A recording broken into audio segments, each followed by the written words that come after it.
All right, welcome back to Hangar 51. What's up, guys? What's going on tonight? What's happening? What's new and exciting? There's Wild Bill. What's up, Wild Bill? I need to call you. I want to send you some stuff. I gotta call you. I'll call you tomorrow. Godfather RC, welcome to the show. Welcome, welcome, welcome.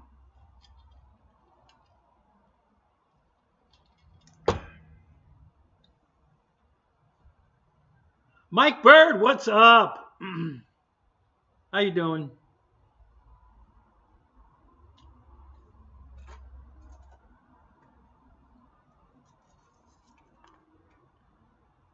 Let's see, who else is here? The Godfather? Godfather RC, is that you, Keith?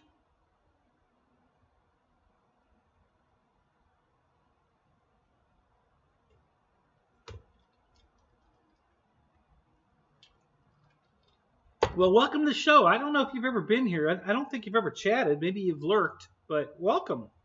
Glad to see you here, man. Thank you.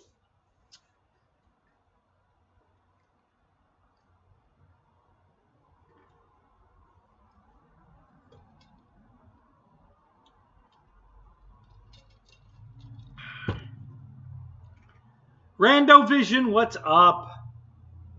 The Puff Daddy RC. Not anymore, buddy. I haven't puffed a battery in years. I gave it up for Lint. Yep. I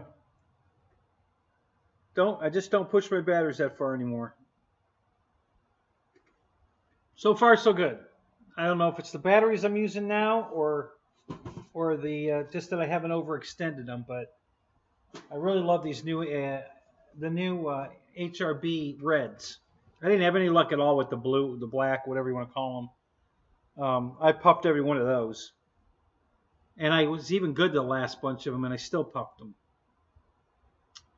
But these reds, man, they're just doing great. I love these things. Really good batteries. So far, so good. They haven't lost any zip. They're not puffing at all. Flight times have been amazing. They're lighter than your average pack, too. So, yeah, just super happy with those. David, what's up? Hey, where were you? You weren't in the Zoom Tuesday night. What happened?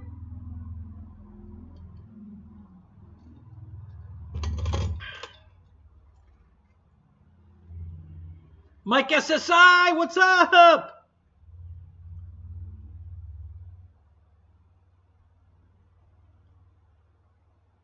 Craig Bevan, what's up? Good to see you, man. You guys are all filing in tonight. That's cool. So if you didn't catch it in the title, today's my birthday, guys. I'm 63 today. Can you believe it? 63. Holy crap.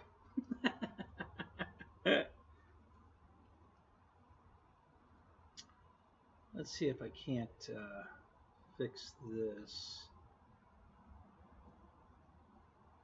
Ugh, that looks terrible.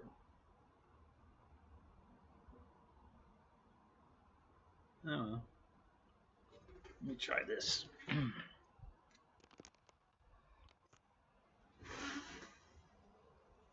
Yeah, that's much better. Okay. Just in case we use that camera later. Oh, what else? Thank you. Thank you, Keith. Garrett being Garrett. There you are. You and your dad in the show. Awesome, guys. Welcome, welcome. Good to see you. Thank you, David. Yeah, so what happened to you Tuesday? Well, you left without saying goodbye from Bigfoot. And you don't come to the show Tuesday, the Zoom. What the hell?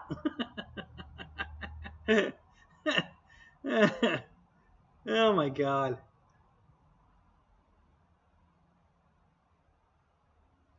Oh, I'll get to that in a second, Mike. Yeah, my trailer. Oh, guys, I'm telling you. It was a sign that I shouldn't have gone to Bigfoot.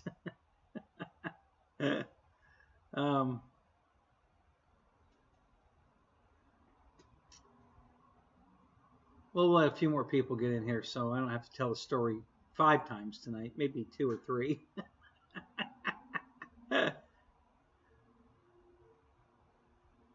You were tired? Hopefully tomorrow night. Okay. So, hey, just give us your overall feedback on Bigfoot. What all, did you have fun? Did you learn anything? Did you just kind of give everybody a, your views on because this is your first event you went to, right?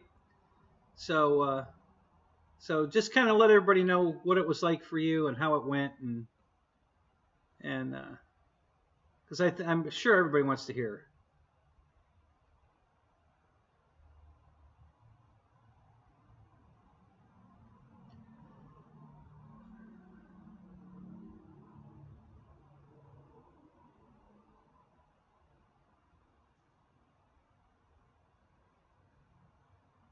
Thank you, Craig.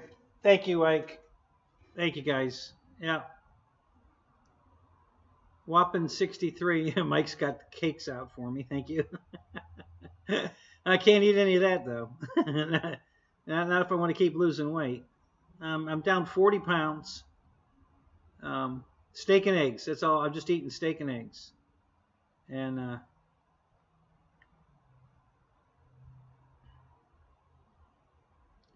no, I sent you a message back, Lewis. No, that wasn't me.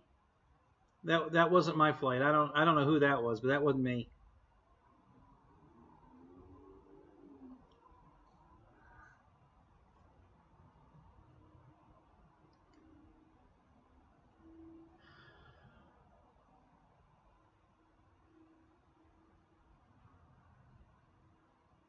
Oh, good, David. I'm glad you guys had a good time.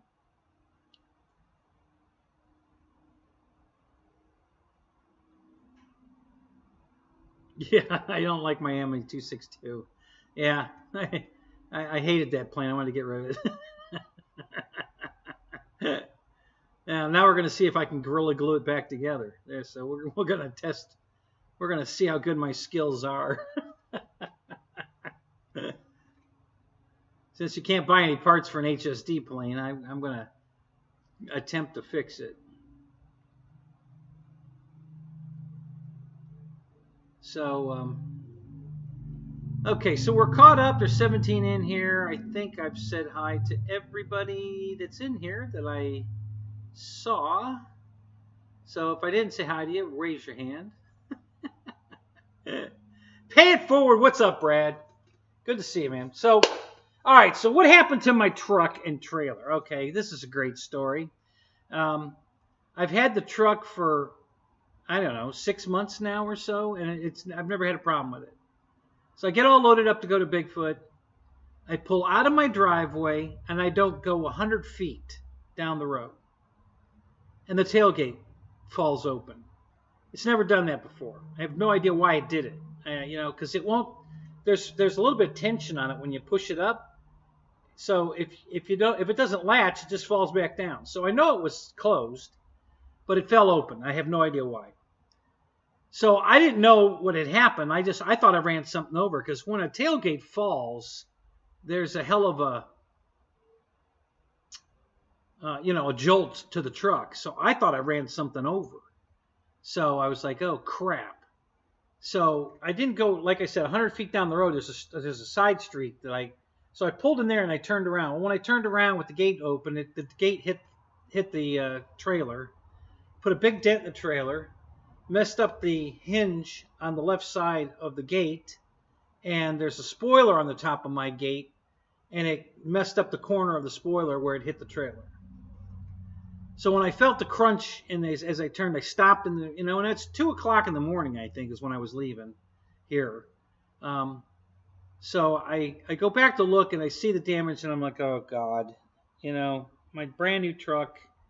Oh, was I pissed? And I almost said, screw it, I'm not going. I'm just, because I was still on my own property. I hadn't left my property yet. So I hadn't even left home Lillard. I mean, it was on the street in front of my yard, but I got 800 feet of frontage yard, so I was still on my own property.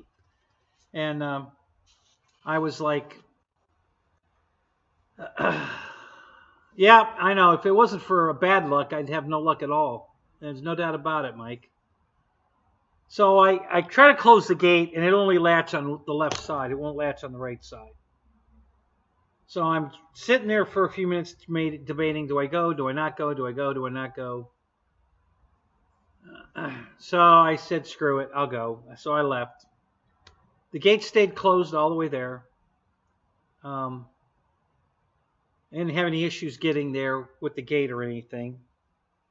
And then coming home, I'm not an hour away from the event on the interstate, and the gate pops open because I heard it fall. And I heard that sound, and I'm like, oh, God, no. So I pulled over, and yep, the gate fell down.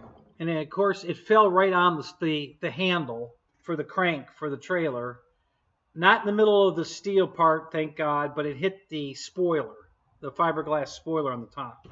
So to put a big dent in it right there, and I was like, oh, God. So I slam it shut again, and I take off down the road again, and I'm about an hour down the road again, and it pops open again. And I'm like, oh, God. So I pull over, and now it's put another dent in the spoiler, and it's really mangled the handle now. Now I got to straighten the handle. The crank handle's all messed up on the trailer.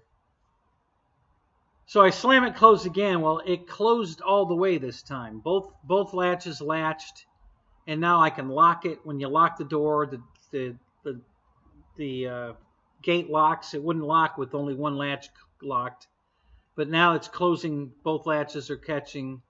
So I don't know what that did. It twisted because the pin's still bent. It's the hinge pin that's bent. It didn't bend the gate or crush the gate, but it bent the hinge pin.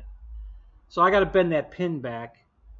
I think I can do it. If I take the gate off the truck, I think I can bend that pin back and then put it back on, I think. So that's the plan eventually here. But yeah, I made it the rest of the way home because now it was latching on both latches.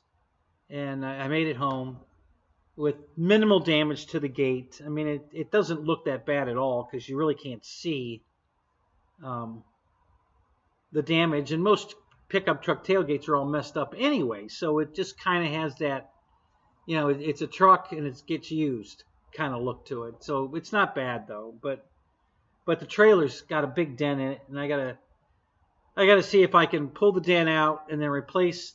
There's two pieces of diamond plate, steel plates on the front of it. A bent piece that goes all the way down the nose, and then the piece that got crushed when the gate hit it. So I'm going to try to order those two pieces of diamond plate, and so I can fix that. Other than that, the trailer's fine. It didn't hurt it. It's not leaking. It's it's just got a dent, cosmetic damage.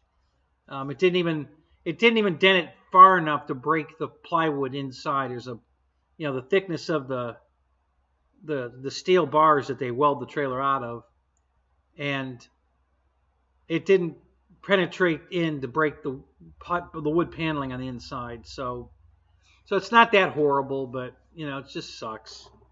So that's how my Bigfoot event started off. And then the second flight of the event was my 262, and it went in. And apparently, I had just flown my P40, the big LX P40, and I got a great flight on that. It's beautiful. And then the winds picked up. And it picked up right in the middle of my flight when I took the 262 off. It really started gusting. And I had made 3 circuits around the field, and then the third time around, or the fourth time around, I was heading downwind, and the wind was coming dead crosswind, and I guess it just flipped the plane over. The winds were terrible.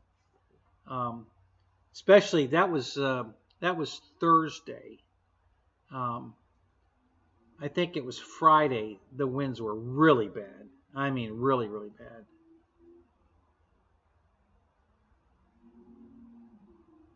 That's why you always hire 2 strippers to hold your tailgate.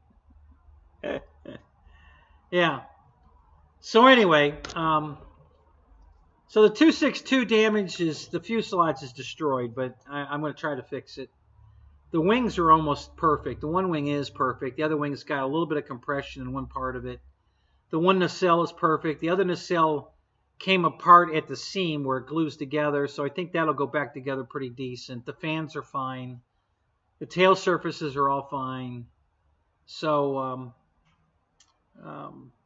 if I can get the fuselage glued back together, I think it'll be okay. You know, but it's broken in. The nose took a pretty hard hit, and it broke. It even broke the front. There's two hatches. There's a hatch in the back where you turn it on, the flight controller there, and there's a hatch in the front where you put the batteries. And the front hatch even got broke in half, so I have to glue that back together and then try to put the nose all back together. We're going to do another Gorilla Glue repair, and then the back of the fuselage, about halfway between the wing and the tail surface, is broken half there. So yeah, it's kind of messed up. It'll take a lot of work to put it back together. But since you can't buy a fuselage, yeah, Brad, yeah, it sucked. Because man, what a beautiful airplane that was. Oh God, I love that thing. So we'll just see how good my skills are. See if I can put it back together and make it as pretty as it was. Honestly, it's in better shape than my Tiger Cat. When the Tiger Cat went in, it did way more damage to the Tiger Cat than the 262. So, and since I'm fixing the Tiger Cat, I guess I can fix the 262. Although I was able to buy a fuselage for the Tiger Cat, because I would never have been able to put that back together. I don't even think I have all the pieces. It exploded into little teeny kernels. I would have never been able to put that back together. Well, I could have if I rebuilt it with Gorilla Glue and then whittled out a whole new nose again. But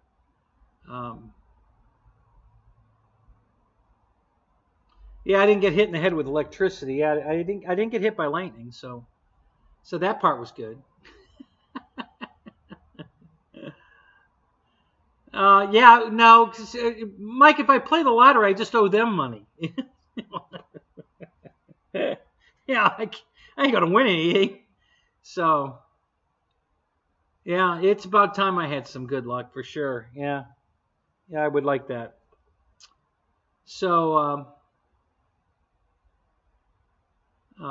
anyway, so let's see. There's 21 in here now. Only 10 likes. Come on, guys, hit that like button. Especially today, it's my birthday. Come on, I know you can do it.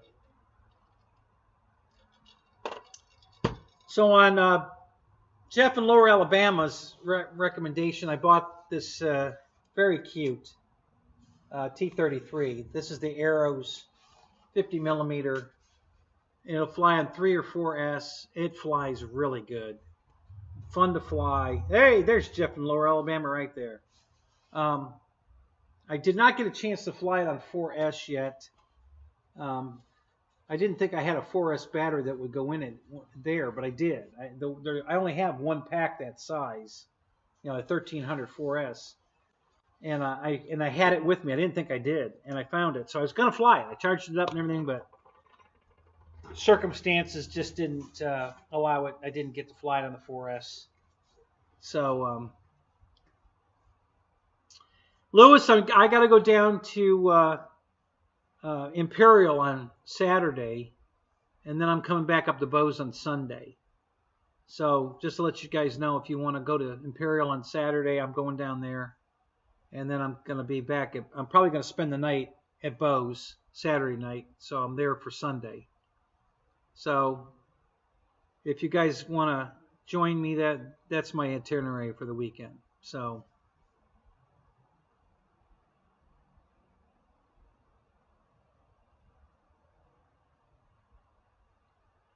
Nothing that Ken. I mean, nothing other than the duet that came out today. Yeah, I don't know of any.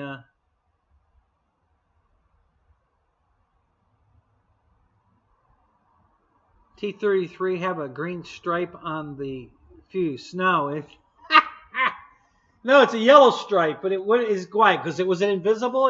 Is that what it's doing? Yeah, yeah. It thinks it's yeah. Look at that. See, it's got that removable tail. Yeah, it's yellow. I don't know why this damn green screen thinks yellow is green, but yeah. No, it's a yellow stripe on it, just like the F-86. It's the same kind of you know livery. It's got a big yellow stripe on it. So I don't know. I don't know why it's invisible. It shouldn't be. This is green. This is invisible. This is a screwdriver that's invisible. You if I put it over here, it just completely disappears, right? Yeah, see, it's gone. Yeah, it's green, so that should be invisible. I don't know why the yellow airplane's invisible. That doesn't make sense. So, I already got lucky. Thank you, Randy. I did get lucky tonight. Yeah, thank you.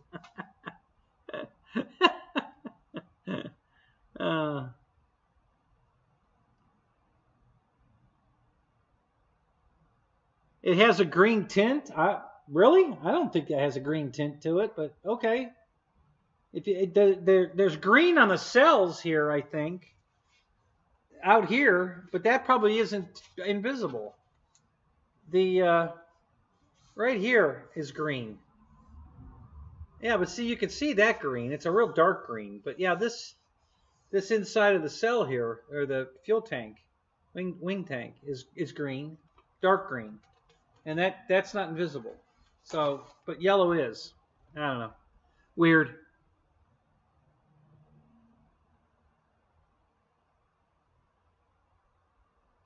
You'll be in Orlando. It's your birthday too. Okay. Well, happy birthday, Lois.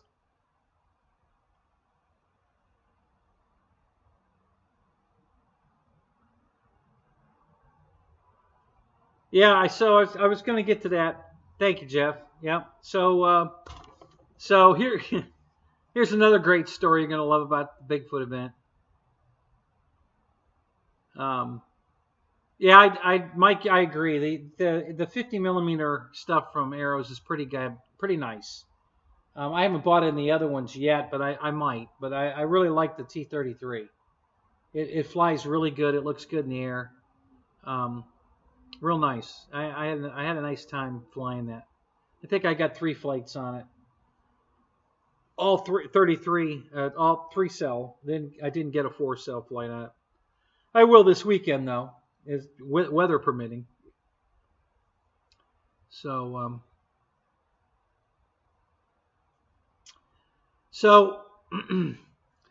let's see. It was Saturday, about noon. Scott comes down to me. Scott Settle. He's the president of the Alabama Radio Control Association up there at Bigfoot. So, and I've known Scott for a few years now. So he comes down, and I'm just heading out to go fly, and he says, "Have you got any 5-minute epoxy?" And I said, "Yeah. Why? What do you need?" And he says, "Well, I got to glue some trophies together, and I need some glue." And I said, "Scott, just set them by my trailer. I'll take care of it. You got enough on your plate. Go do whatever you got to do. I'll take care of it." So he did. He left the stuff there. And what it was, he has 10 round discs of wood. Okay. Now I can show you what it is. Let me change cameras here.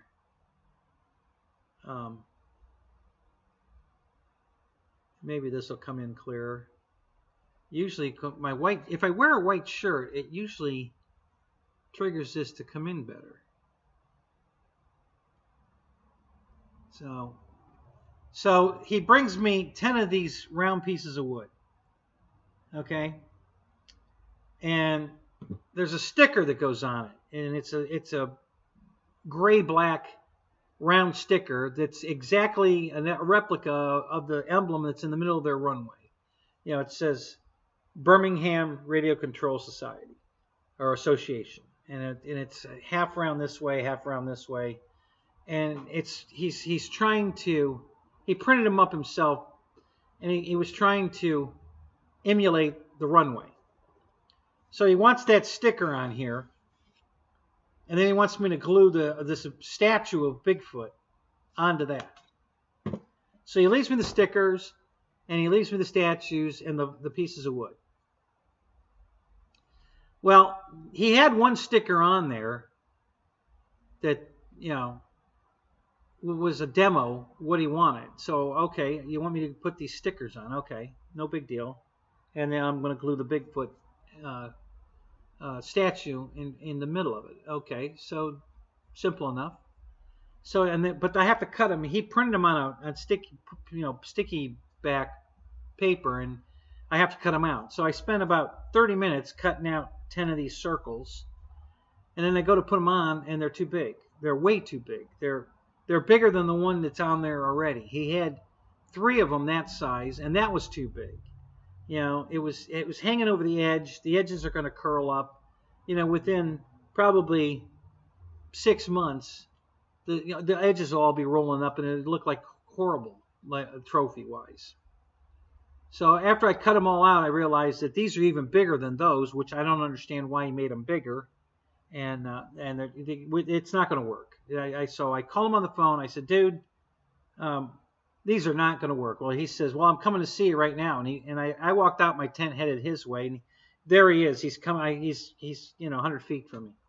So we hang up the phone. He comes in. I show him what's going on. He goes, oh yeah. He says, yeah, you're right. That's not going to look good. No, I said, it's not going to work. We got to do something. Can you print? You printed these, right? He says, yeah. I said, can you print me new ones about a half an inch smaller than the original one? The circle is about 3 inches. So if you can print them 2 3/4 inches, that'd be perfect. So, and he says, oh, I'm so busy. I don't know if I have time to go get them. It's a half an hour home, a half an hour back, and then I got to get there and do them. And I'm like, well, can your wife print them? And he says, well, she's not even talking to me right now. I'm like, okay. So he gets on the phone with her in my tent, and they spent 30 minutes easy trying to make her understand how to resize these circles and print them on the sticky back paper. And he finally, I don't know if he gave up or what, but he left. And I'm thinking, this ain't gonna work. We need plan B. So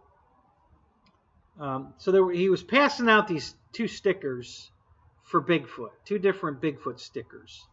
I think both of them said Birmingham, Alabama, Birmingham Radio Control Association on them, but one had the emblem in color with wings, and the other one had the emblem, or just the Birmingham and Bigfoot, and a Bigfoot torso holding an airplane. And so I thought, well, if I cut this and I cut that, and if I cut the Bigfoot off of there and don't use that, but if I cut the Bigfoot off the other one and put it at the bottom, maybe I can put 2 stickers on the wood together and get their emblem and the word Bigfoot, and then put the statue in between. So that's what I did. So that's what this is. So this is the 2 stickers I cut up. There's the word Bigfoot at the bottom, and the Bigfoot on the top with the Birmingham emblem on it, and then I glued the statue in the middle between it. And I told him to get me some red nail polish. He actually got me some red Tester's paint, and I painted the eyes of the Bigfoot red. So, because it goes with the theme. At the park, down the hill, he's got red eyes all over the place down at the bottom of the big giant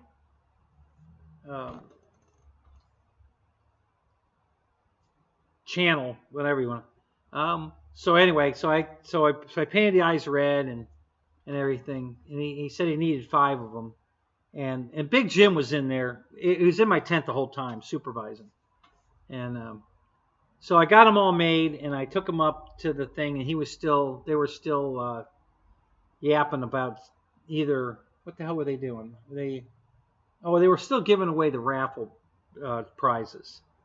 and then he was going to do the trophies at the end. So I got the stuff up there in plenty of time. And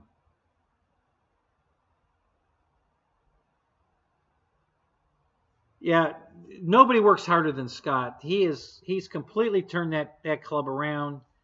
What he does there is unbelievable. He's just an amazing guy, and he just never stops. And he'll give you the shirt off his back and press it for you before you get it. I mean, he's just an amazing guy. But he's overworked, and that's why I told him, let me take care of the statues for you, because he didn't have time. He had 100 things going on at once. So anyway, so I ended up winning one of the statues, which he told everybody how I made them and everything I did, and unbeknownst to me that I was going to win one of them. So I had the most scale Flite with my P40, the LX P40. And so I won the most scale Flite. And it was I had 3 perfect flights with that plane up there. Perfect takeoffs, perfect landings. The flight was so scale looking. Got a lot of compliments. People love that airplane. God, I tell you, I had more people come all the way down. I was all the way at the far end of the field. I was the last camper trailer rig going down the hill. I was on the hill. My camper was leaning like this the whole weekend because I was already over the edge. So I was on the downhill, crooked. And people came all the way down there just to see that airplane. Everybody loved that airplane. And even Big Jim was sitting in my tent, and he says, your flight with that P40 was the most boring thing, and I loved every second of it. He said it was so scale. It looked so real in the air. It was just amazing. So even though it was boring, he loved it. So anyway, so I won one of my own trophies that I made for the most scale flight, and so I was pretty happy with that. I was proud of that, because really that's what when I fly my planes, that's my goal, is to how scale can I make it fly. When I fly the J65 and all of it, but I mean I just love to try to make it look scale, So I got, and then I flew the J65 again and got more compliments on how scale I made that one look too. So that was a good part of the weekend. I probably flew 20 times. I did get a lot of flying in.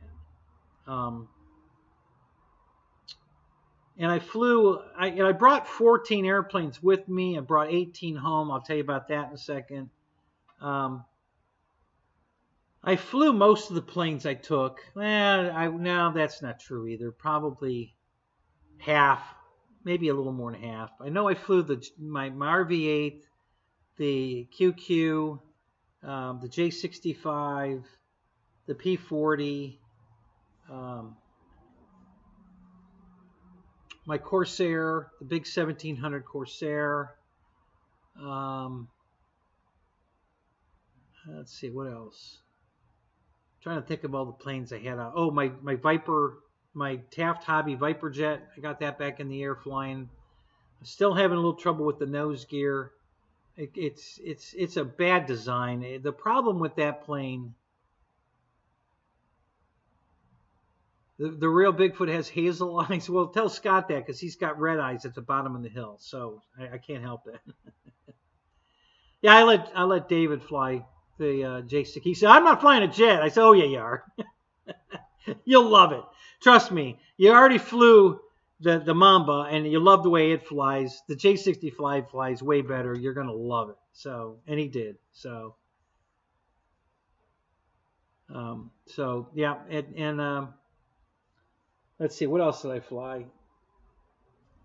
There were a few. I took the Wildcat with me, but I didn't fly it. I took the PC-21 with me, but I didn't fly that one either. I flew my Viper, the FMS Viper. I flew that. Oh, no, I'm sorry, Avanti. It's not a Viper, it's an Avanti. My FMS 70mm Avanti, I flew that. Flew this, the T-33, which I picked this up. They delivered this Wednesday afternoon. and was waiting for that before I left. Ended up leaving later anyway. I still had things to do, but it showed up. So I took it in the box. I assembled it there. I was doing an unboxing and assembly video in the back of the truck. You'll get to see that when I edit that up and put it up. No, I was going to take the Spitfire, Bill, and then at the last minute, I just didn't have time to shuffle something out to shuffle it in. And I just said, nah, screw it. I was going to take it, though. I wanted to take it.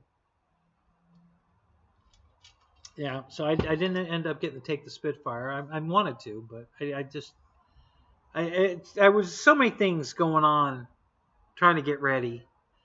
I suck at this, guys. I'm just not a traveler. I don't know how to pack. I don't know when to pack. I started packing, the whole week while I was finishing up the trailer and the bed and the TV and all that crap. And I was packing the whole time, and I still, here it is Wednesday afternoon, and I'm still packing. I'm not ready yet. I took both tanks. I took the new crawler that I got that came in Tuesday. I took the little white crawler I won on Chuck G's show. I took the Gravedigger. I took what else? I took a bunch of surface stuff to play with, and he didn't have the crawler course even up. No lights on it, nothing. So Paul McNeil and I last year played on the crawler course forever, and we had a great time. And it wasn't even up this year, so I didn't even get to do it. Kind of bummed me out.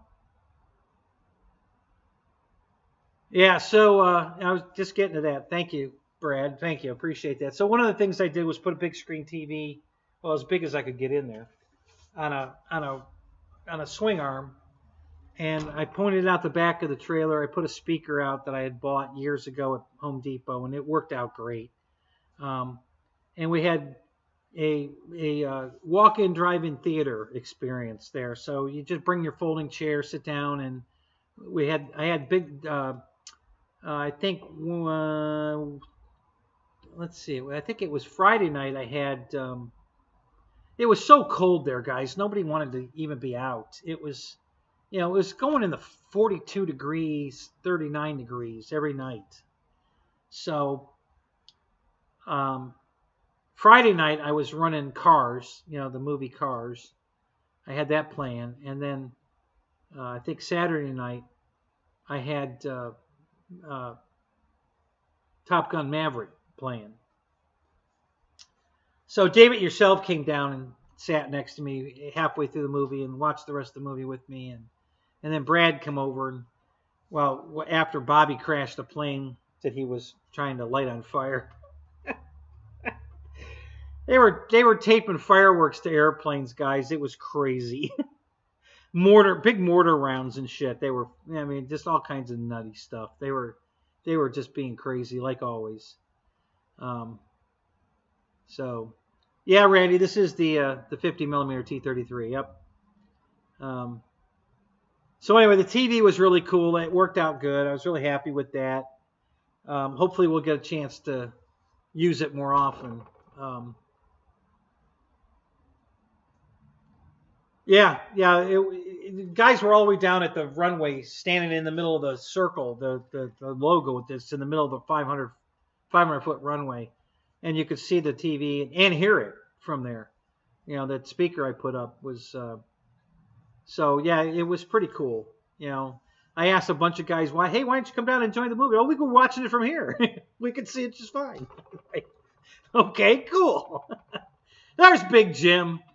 There he is. So I would say Big Jim was the big winner. He won a radio, the best radio, period. I mean, it was probably the best gift that they gave away, and Big Jim won it. It was a Free Sky radio, the new red anodized.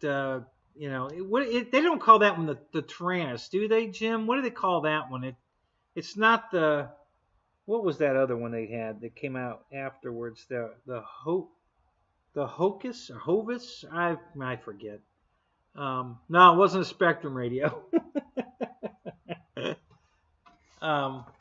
Awesome radio. I mean, really awesome. And Big Jim won it, so that was great. Yeah, it's an 18 channel. It's touch screen. It does everything. Oh my God, it's the same radio that Dave Marshall got from Freewing, or not Freewing, Free Sky. But they paid a little bit for it. They wanted to send it to him free, and he says, "No, you're not sending me a free radio. I'll pay for it." So they gave him a 80% off deal, I guess. So he did pay something for it. It's the same radio, and Dave's going to give that radio to me because he's not going to use it now, since he's kind of, I don't know why actually. I think he's still trying to get locked in with Spectrum at Horizon, I think. So he doesn't want to fly it. Oh, it's the Free Sky X20S plus 18 channel receiver and GPS sensor. There you go. So it's a 20 channel radio, but they gave you an 18. It came with an 18 channel receiver. I mean, that was it was a $500-600 setup he got. Beautiful, just fantastic. I think that was the best prize they had to give away. They gave away a few airplanes, but I think that radio was the best thing they had. And so, attaboy there, Big Jim. I'm glad you won that. Kenny F. and Rogers in the house. What's up? How you doing there, Lyndon Stewart? Good to see you, man. So I won some flight test, a 3-pack, 2 3-packs of flight test foam board planes. One's planes, the other one's Star Trek. I've got the Enterprise, a Klingon Warbird, and I think a Romulan Warbird in a 3-pack. And I don't think they're supposed to fly. I think they're just static or hand launchers. I don't know. The planes might be hand launchers. I don't think the Star Trek stuff's supposed to fly. That's what I won in the raffle. So let's see, what else is going on? Oh, so getting back to the airplane. So I was able to buy 3 airplanes. I bought a air tractor, the 1500 millimeter air tractor. It's normally $289, I think it is, bind and fly. He had $225 on it. I said, "Would you take $200?" He said yes. So I got it for $200. Brand new, never been flown. He put it together. It didn't have a scratch on it. And so I bought that one. And then another guy comes out of the trailer later on with a Arrows Edge 540. And it's the one that's got the orange and it's gray and orange. I just love the paint scheme on it. I've already got 2 of those exact airplanes. But I love the new scheme on this one. So I was been planning on buying that plane all along. And he says $100 for that one. Again, never flown. Got a lot of hangar rash on it. The guy beats up his airplanes bad. So it's got some hangar rash on it, but it hadn't been flown. And he had one of the ailerons plugged in backwards. And I think that's why he sold it for $100. Because one of the ailerons didn't work and the other one was all jittery because this one was backfeeding into that one being plugged in backwards. And so I flipped that one around and it cured the ailerons, both of them working perfect. So I did get to fly. I flew both of them. I flew the air tractor several times. I only flew the Edge 540 once. The Vector gyro that's in it, I don't know. I've got to reprogram it or set it up different. The plane was way too sensitive. I mean, way too sensitive. I got it back down, but it was a fight. It was just it wouldn't find center, even in safe. It was either climbing or diving constantly. I couldn't get a neutral, and then it just over controlled. Just horrible. So I'm gonna set up all the linkages the same as the one I have here. and then try it again and put a lot of expo in it and see if I can get it work. Two guys told me as I was going out, "How do you like it?" I said, "Well, I just got it. I haven't flown it yet." "Well, it's a handful." "Oh, I've been trying to tame mine for months, and I just can't tame it down. It's a handful. You're in for a flight." And I'm like, "Okay." I kind of take that with a grain of salt because a lot of guys just can't fly. But no, they're right. It's a handful. Holy crap. Oh, wow. It was crazy. So, yeah. So I'm going to just redo all the linkages to match the linkages on the one I have here. And then I'm going to try.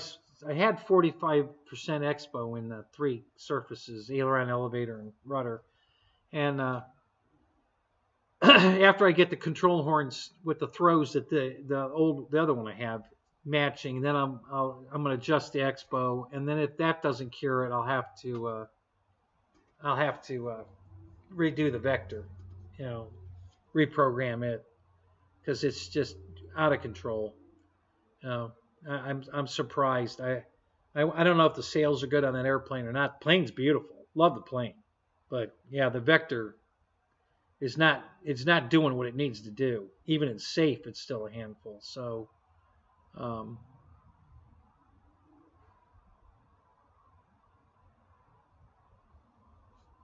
yeah, no kidding, Randy. I got 2 of the 540s, and it's the exact same airframe. FMS makes it.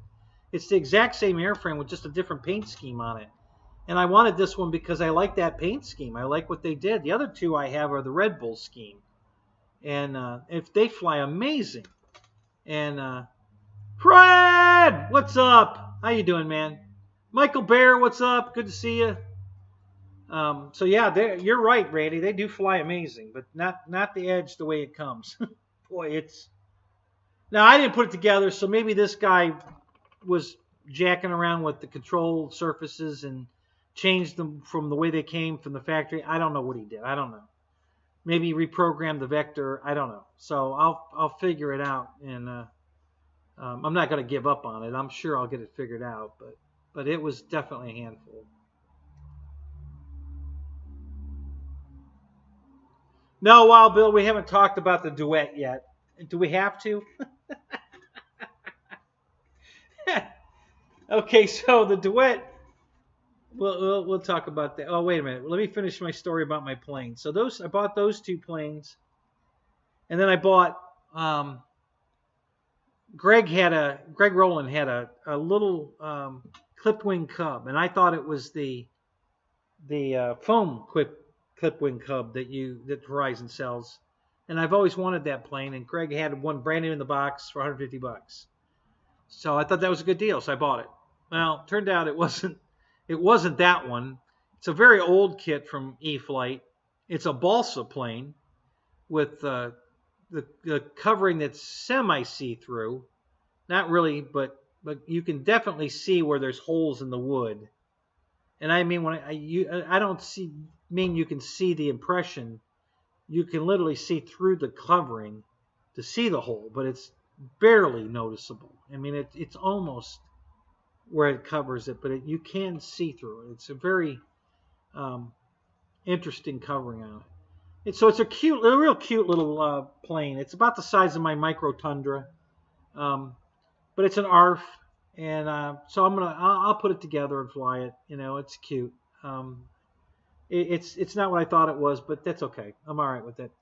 And then the last plane was Greg crashed his RV8, his little RV8, the little one from Flex, and he was blaming it on the Aura. So I told him I'll take the Aura if he doesn't want it. And he says, if you want it for $75, $70, 75. I think it was $75. Yeah. So I said, yeah, I'll take it. So I bought the Aura, and then he took the motor and ESC out of the plane and after he crashed it, and brought me the rest of the plane. So I got the whole airplane, and I ordered a fuselage. It came today. Yeah, I ordered a bunch of stuff from Flex. It came today, so I'm painting the fuselage right now. I was trying to get it done before the show because I wanted to show you guys what I was doing, but I didn't get it done. So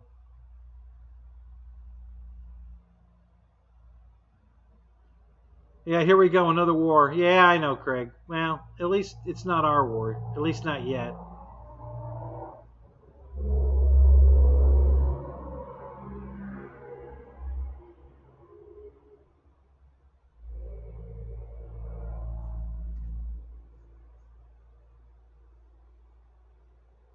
Oh, is it? You were on the runway when Craig crashed his RV-8? Is that right, Kenny? Yeah. So anyway, so let me let me do this real quick while we're here. What the hell? Um,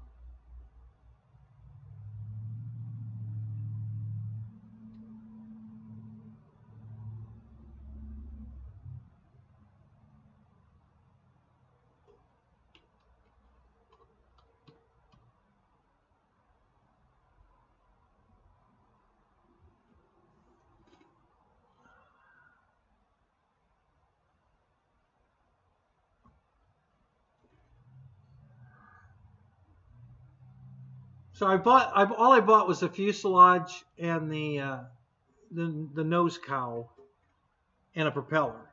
And I bought a propeller for that plane's 6S from the factory, and I have another QQ here that's 3S, and I have the motor in ESC. I can take out of that and put in this. So that's what I'm going to do. I'm going to make it a 3S bird instead of a 6S bird because I'm not going to fly it where it needs to be 6S.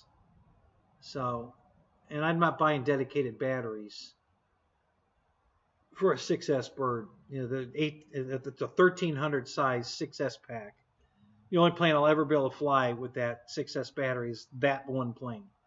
So I'm not going to buy batteries that are, you know, dedicated to one airplane. So I'm going to make it a 3S bird so I can fly it like all the rest of them. And I ordered some other stuff too I'll tell you about in a minute. But let me get the...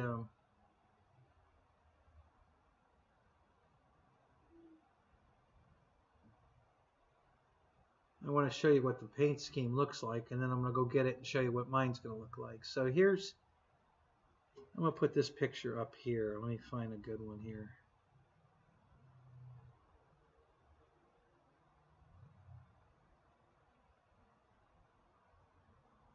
Yeah, probably that one. All right, so let me grab this. Hold on a second. Let me get my thing here, and we'll go down here, and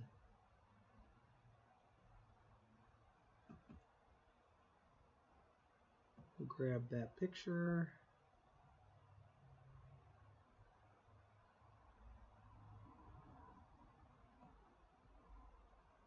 Okay.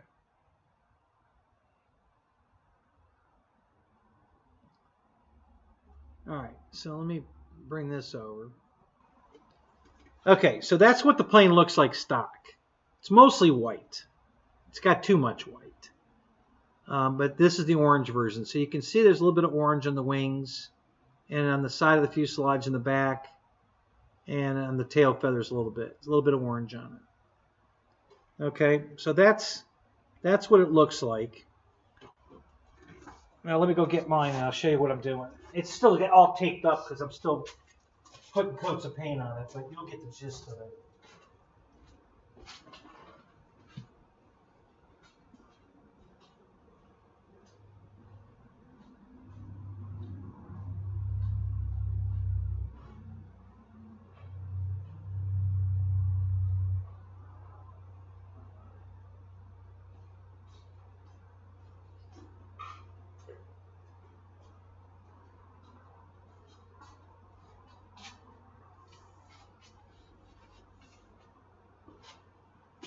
Okay, so the plane's mostly white, and the canopy is white. And I didn't want to have to paint the canopy because I didn't think that there's stickers on it and everything else, so it would be too hard to paint the canopy. So what I did,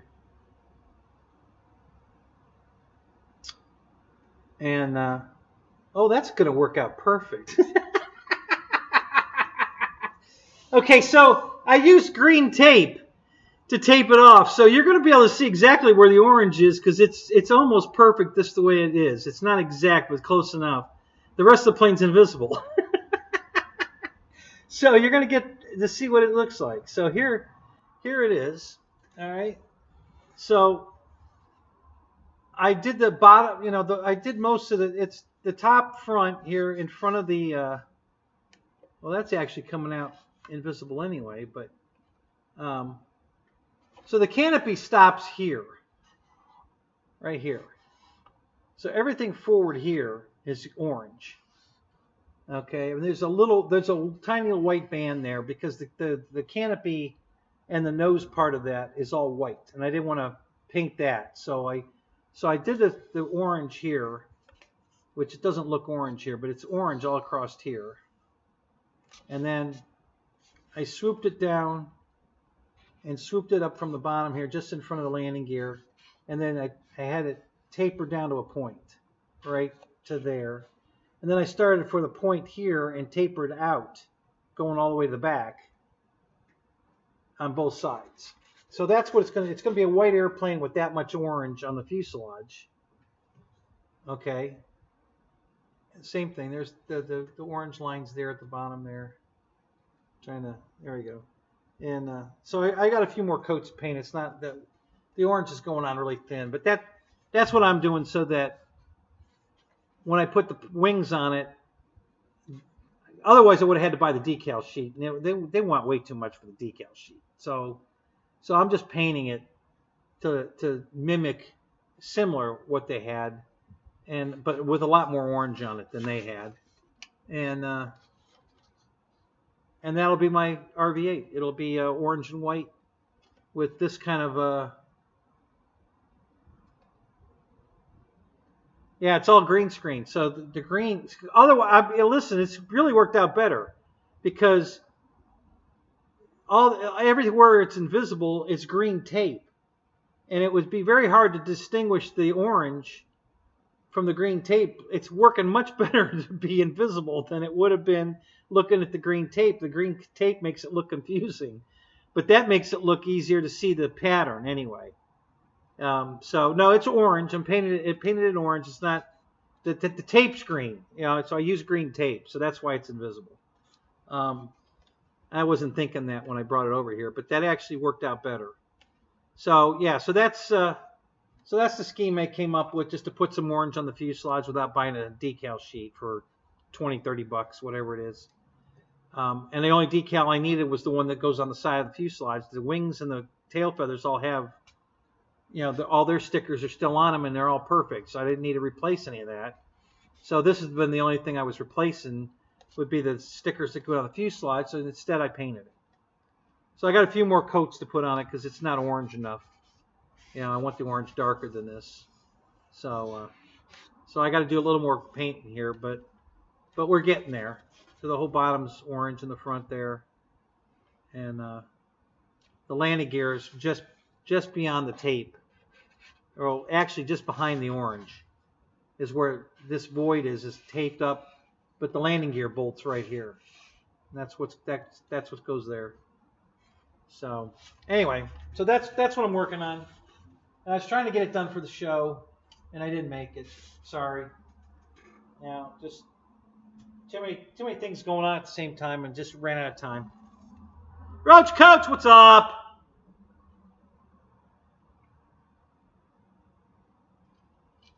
So anyway, but yeah, so that's the way it looks originally. Personally, I'll show you a different picture. I just think it's too white. There's just too much white on it. It needs more color than that. So that's why I did what I did, because it just doesn't have enough orange on it. It needs more. It needs more orange. I think the slideshow will run on here now. Yeah, we'll let the slideshow run.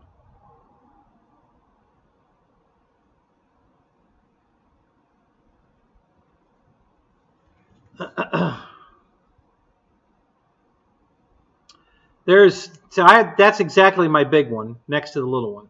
And that's the color scheme on the big one. So I'm using the same orange paint. But you see how white it is? It's just, now that's the green one, the night lit up at night. Yeah, it is a night. I got the night version, so it's got lights in it. So it's another night flyer. Yeah, well, Bill, I agree. I absolutely agree. I don't think price wise that this one's worth buying. Buy the big one. It flies better. It's way cooler. Yeah, I agree 100%. For the price, I only had to pay. It was less than $100 to buy the fuselage with lights and the cowl. Um, so I only have $100 in that. Well, I bought. I had to pay um, Greg for the aura to put back in it. So I'm going to have $175 in it. Which is way cheaper than the three something it is. What is it? 389, 399. Yeah, $400. Yeah, I'm only going to have 175 in it and some labor. That's all. So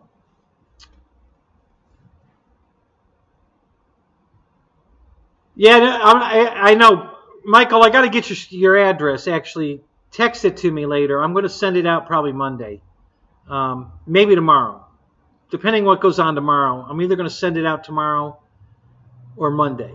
I was at Bigfoot and I had way too many pokers in the fire. I couldn't get it out to you, but I'm either going to send it tomorrow or Monday because I'm sending you a package and I'm sending Wild Bill a package. So I'm going to make one trip to the post office to get both those out at the same time.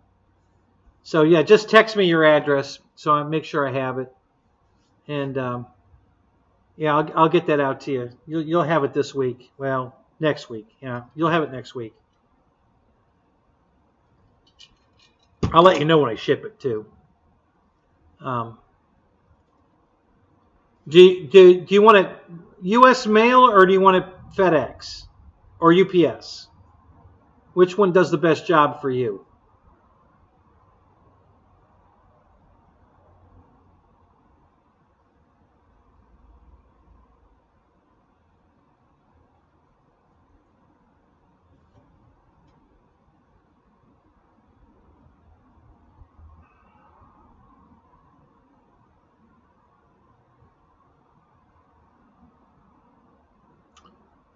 What caused the guy at Bigfoot to crash his big one? Big one what? What, David, what are you talking about? There were a lot of crashes at Bigfoot. Which one are you talking about?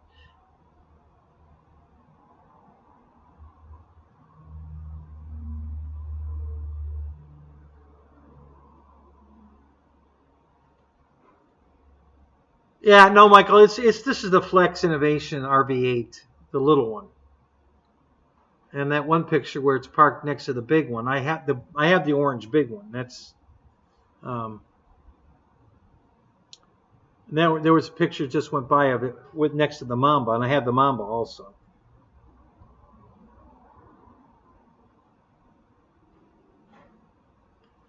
And you found a Ken? Oh, that's funny, Bill.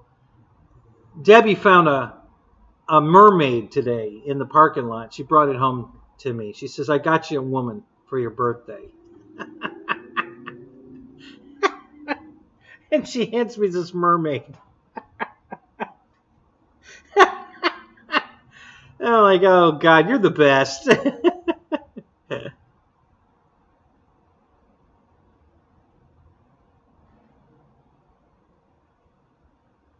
Oh no shit! I didn't know there was another RV8 there like Garrett's. Holy crap! No, I didn't see that. Wow, what happened to that? Anybody know? I bet $100 he was flying it on Spectrum.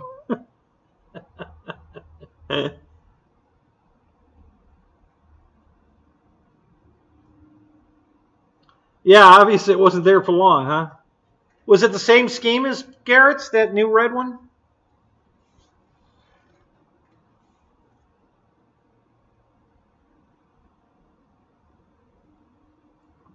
Thank you, Lyndon. Yeah, they've definitely got some nice airplanes. I'm no lie. I love this hobby. I love these airplanes. So I'm going to be buying some more.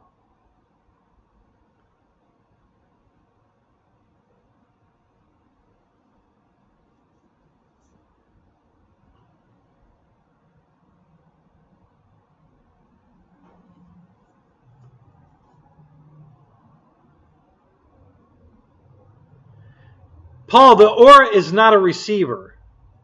It's a flight controller. You have to plug a receiver into it. It's just a flight controller.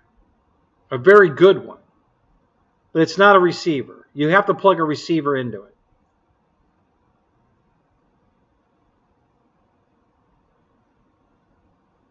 It's just like Garrett's with more pieces. No, it doesn't come with the floats. I don't think it comes with the floats. If it did, Greg didn't give me the floats with it, but because the floats already come with the decals on them, and they come with lights in them, I bought the floats. So I got the floats today with the fuselage. The fuselage was just white. There was nothing on the fuselage at all. No stickers, nothing, no paint, just white with lights in it. That's why I'm doing this paint job on it to give it some color. So I'll go back to that here.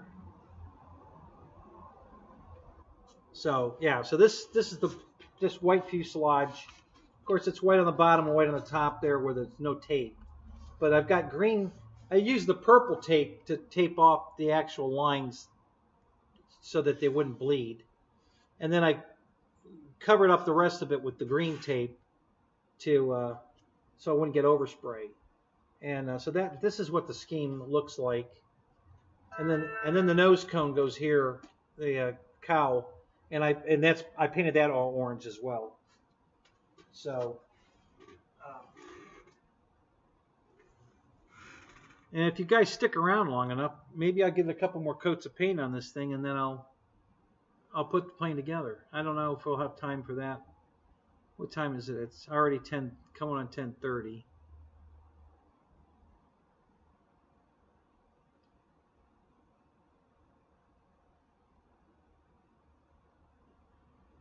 Thank you, Paul. Yeah, thank you. So Ballard, see, you still haven't got it working, or what's the story?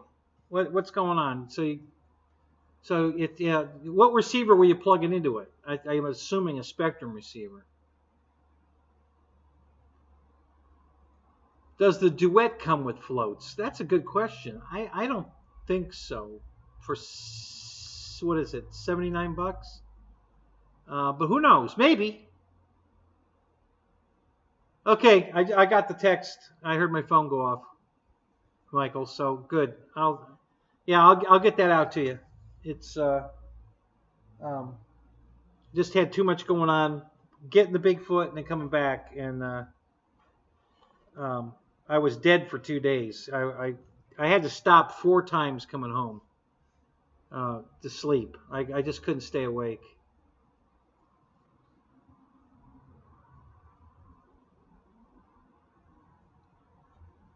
Well, I saw that you commented about, but I didn't see where you actually figured it out. I saw the comment about, calling flex and all that. I just didn't see where you figured it out. Let me look.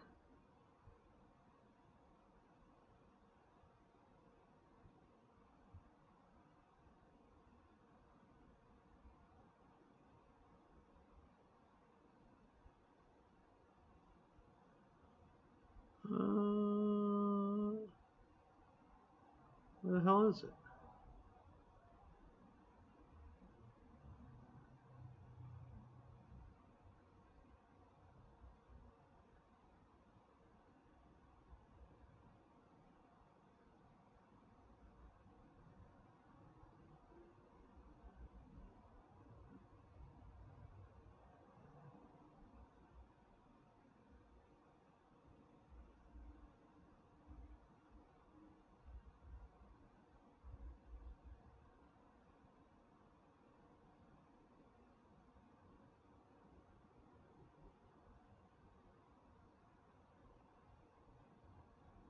Oh, so the ore is no good, and they're shipping you a new one. No shit, really?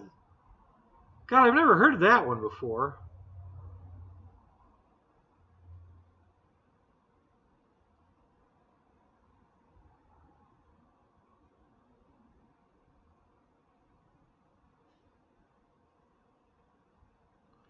So when you say you ripped it up, you mean it was flying really fast and fun. You didn't crash it, right? Tell me you didn't crash it. Thank you for the birthday wish, Paul. Thank you. Yeah, so yeah, today's my birthday, guys. 63 today. Oh my God. Time flies. So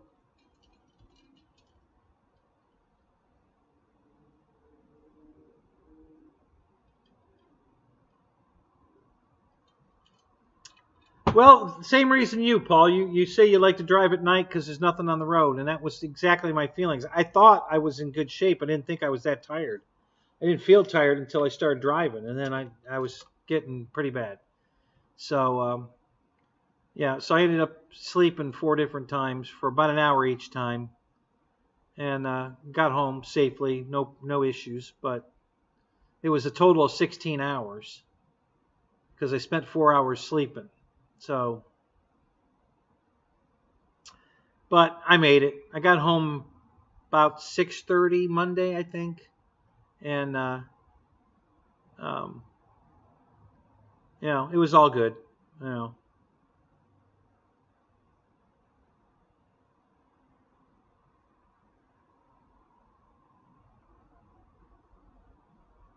it's fun but boring. Really? Why is it boring? What the hell?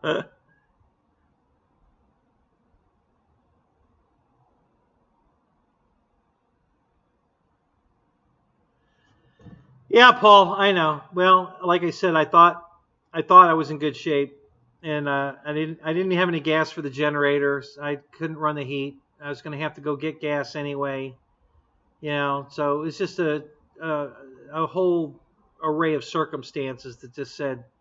So what I did is when I got tired, I drove an hour or so down the road, got off at an exit. There's a gas station right there. I filled up with gas and just pulled over on the. There was a dark part of the parking lot in the gas station. I just slept right there, and and then I woke up and got back on the road. So you know, it was fine. Yeah, it was 12 hours of driving, Wild Bill. Yep, yeah, it's a long ass drive. It's um, it's 500 and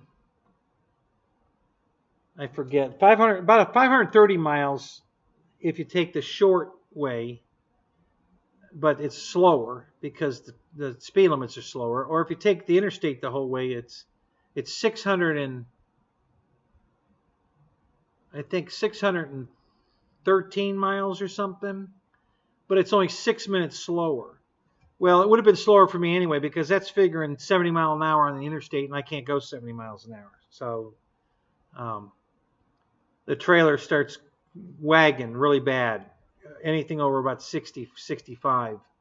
So I couldn't have gone 70 anyway. So I chose to go the shortest distance because I could maintain the speeds on US 19 and those roads versus trying to go on the interstate. So it wouldn't have paid off for me to take the interstate. So I had to take the slow roads and go with slower speed. And yeah, it's 12 hours. So um,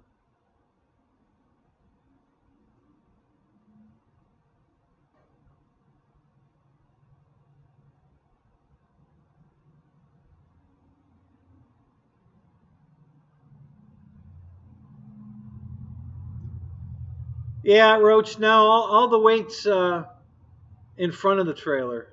You know, I mean, there's a bed right over the wheels, but more forward of the wheels than back of the wheels.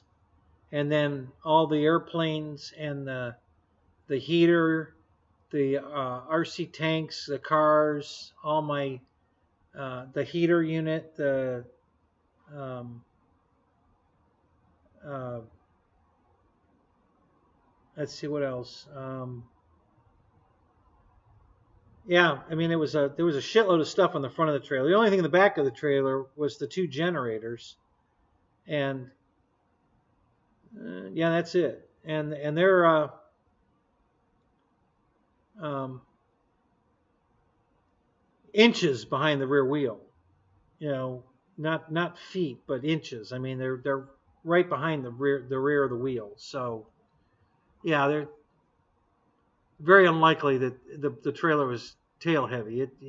It's with the truck squats when I put the trailer on it. So I have an air ride leveling system on this truck. So when I hook the trailer up, the air ride thing kicks off and it brings the truck back up. So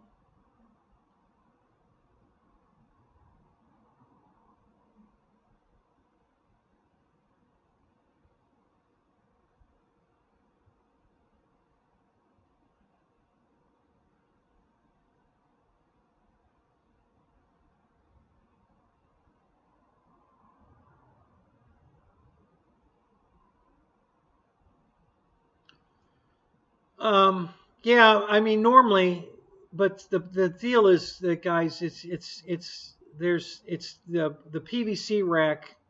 My PVC rack has steel tubes in it. It's not just the PVC, but it's also reinforced with steel tubes. And that's all the way in the nose of the trailer. That rack probably weighs 100 pounds on its own, just the rack. And it's all the way in the nose, which is a good 10 feet from the axle. So, and then all the airplanes, and you got to figure each airplane probably averages 4 pounds. So there were 6 in the rack, averaging 4 pounds apiece. And then the heater that I usually have over here in the corner of the tent, that probably weighs 20 pounds. That was in the front of the trailer.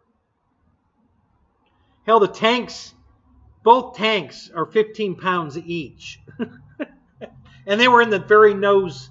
They were in front of the plane rack. I stuck them in the nose, in front of right where the V was. So there was 30 pounds of toy tanks in the nose of the trailer. So yeah, I can guarantee I had plenty of weight in the trailer. That seems to be the magic number for me. 60 miles an hour, no matter what I'm pulling. I've got 5 different trailers, and every one of them, after I go over 60, start wobbling. All of them. Even my car trailer with a car on it. And I put the car on the trailers so I've got the right amount of nose weight. I can shift the car to where I want it and then strap it down. And it doesn't seem to matter what. When I hit 60, if I go over 60, it's when it starts wobbling. Every one of my trailers. So I don't know if it has to do with the aerodynamics of it or what, but no, I don't have a sway bar on it. I probably should get one. Well, I don't like towing that fast anyways. I'll be honest with you guys. I don't like going 70 miles an hour or faster towing a trailer. I just not comfortable going that fast.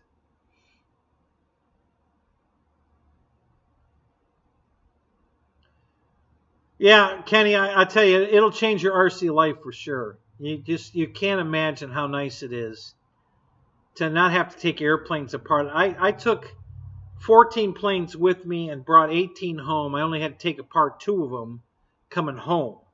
I didn't have to take any of them apart to go there. So all my airplanes every one of them were together. All I had to do is take them out of the trailer and fly them.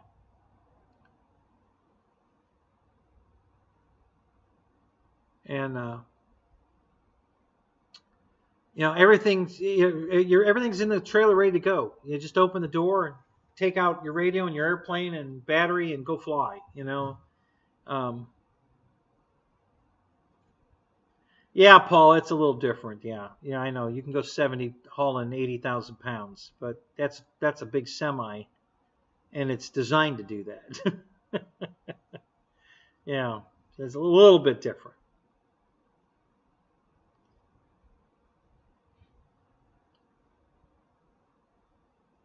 So, but I think I was telling Spencer the other night that it changes RC life. It's just so nice to be able to put the planes in the trailer in one piece.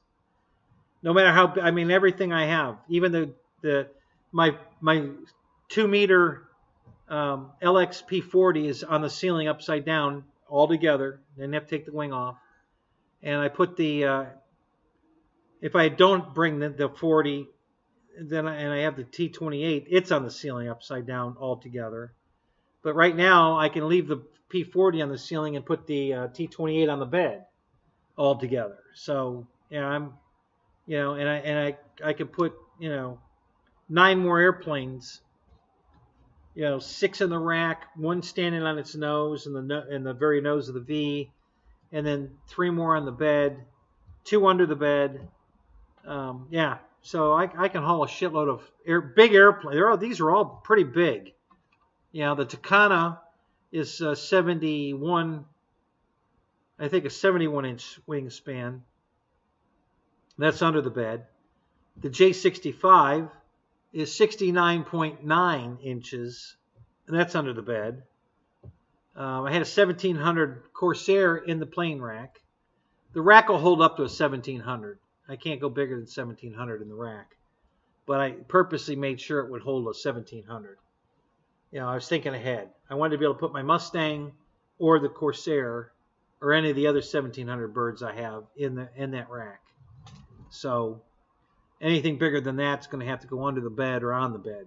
But that gave me room for all the planes that I took, and I didn't have to take any of them apart. I had to take 2 of them apart to bring them home, the broken ones. The 262 I took apart and put it in pieces because it was already in pieces, and then the RV8 that I got from Greg, I took apart to get it in the trailer. And then everything else went in the trailer all together. I didn't take anything else apart. The Viper jet, my old Taft Hobby Viper jet's a 1450 wingspan. Didn't have to take that apart. The Air Tractor's 1500 wingspan, and didn't have to take that apart. So anyway, yeah. So that's all the fun with the airplanes.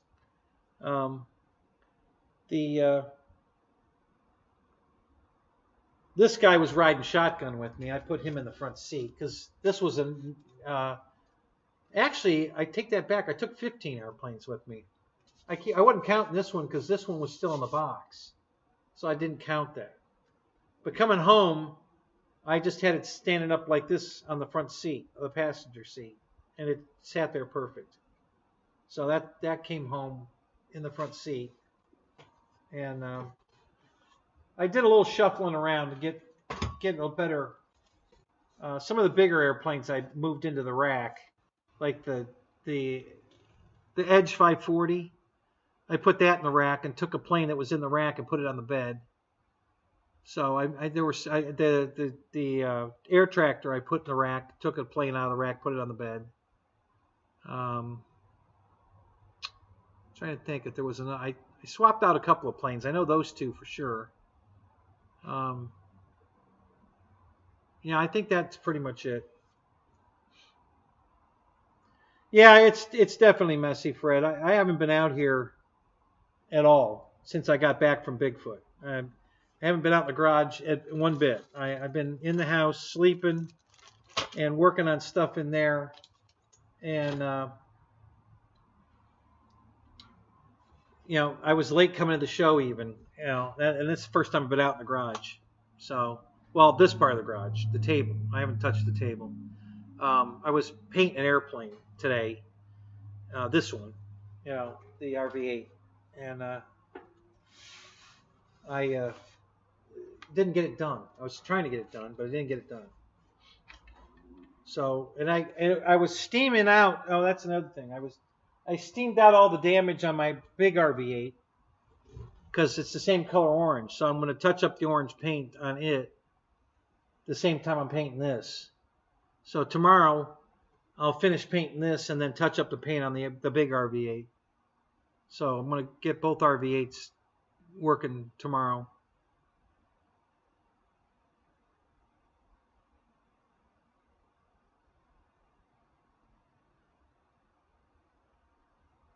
Yeah, I haven't even unloaded the trailer yet, Kenny. Other than taking, all I took out was the heater, and they were blocking my access to the big RV8. So I took the heater out in the oven, and that's it in my little toolbox. And everything else is still in the trailer. I haven't taken anything out. I haven't even taken out the rest of the parts to put this together because I don't need them yet. So they're still in the trailer. I haven't unloaded anything out of the trailer other than that. And I only took those out so I could get the fuselage of the RV-8 out so I could fix it. So I steamed all the damage out of it. It looks good. Do I have any video from Bigfoot? No, the only thing I have, Lyndon, I did an unboxing in the back of the trailer on this. And I started to do a build video on this. That's the only video I have from Bigfoot. But there, you can look it up. There's plenty of video. You know, Jeff in Lower Alabama's got video.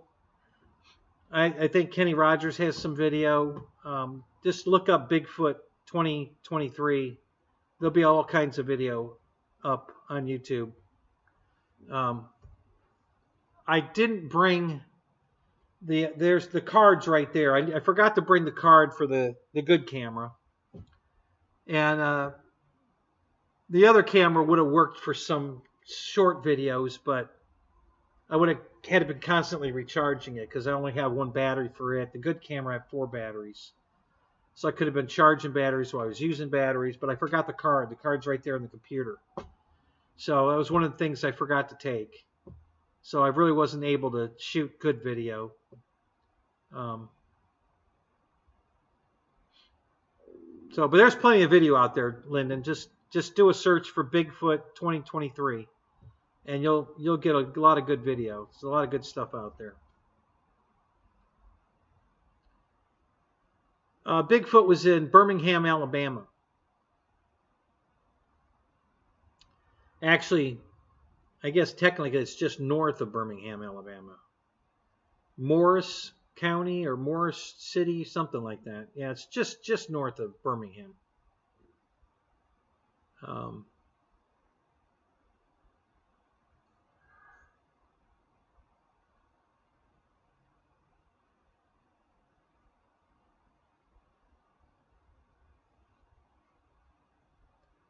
Yeah, so the runway is on the top of a hill. If you come in short or go long, you're going off the hill. Ask Kenny Rogers, he'll tell you.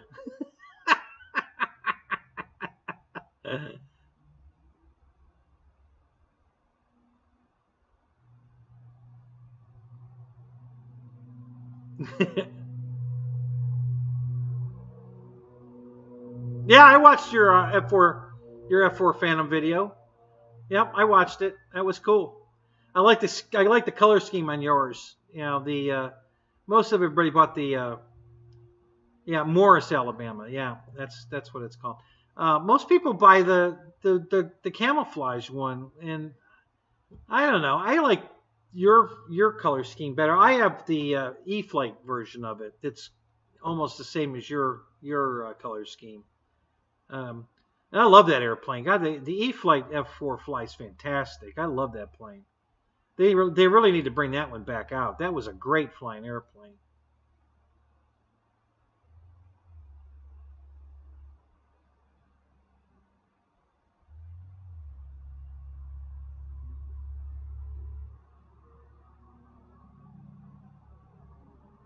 You're at the field right now, Paul?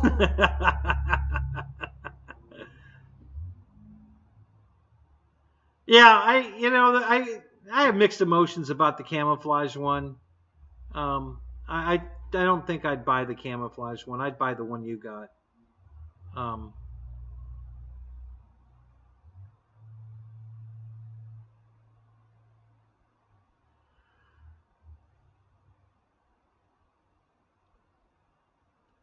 $15.6 acres for $169,000.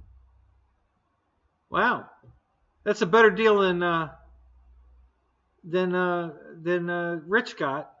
He only bought 10 acres and paid $240,000. So $169,000 ain't too bad for 15 acres.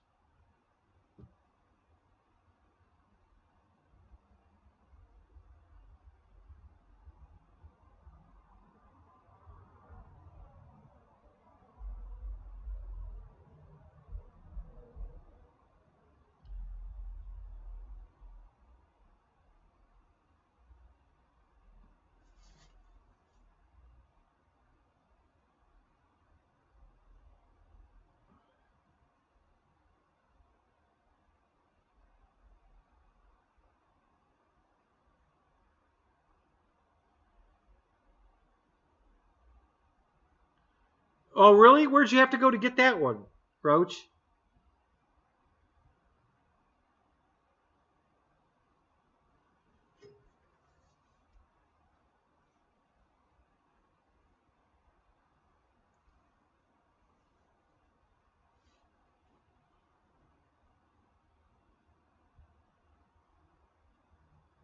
Yeah,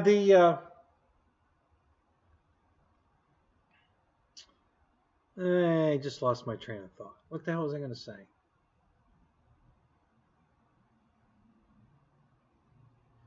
Oh yeah, the Birmingham field's fantastic. They've got lights everywhere. You can fly all night long. You don't even need if you're a good pilot and you stay close, you don't even need lights on the plane. You can fly all night because they've got giant lights on the roof of the pavilion area, like at a ball field. So it lights up the runway and everything around the runway. Um, so yeah, you can literally fly an airplane there in the dark. You know, if you even if you don't have lights, it's better if you do have lights. But yeah, you know, it's a really nice place. Got covered benches, electricity there. They got a refrigerator there with sodas in it. Go throw a buck in the jar and grab a soda. Um, they have everything there. It's a really really nice setup. You know, you can literally live there because Paul's doing it, and pretty much all the comforts of home. You know, it's a really nice place, and it's going to get even nicer.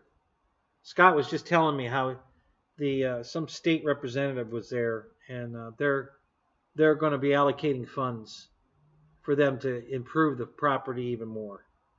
So I guess the first thing they're paying for is to put a building up that'll have real bathrooms in it. Um, so so Scott's looking forward to that, and now after they saw the STEM with all the kids, they had 8 school buses of kids come up to the field over 3 days, and with all that going on and all the volunteers helping the kids build airplanes and all that, just floored this guy, and he's going to make sure that they have a budget, and they're gonna start allocating money to the field so that they can do improvements. So Scott's pretty excited about that.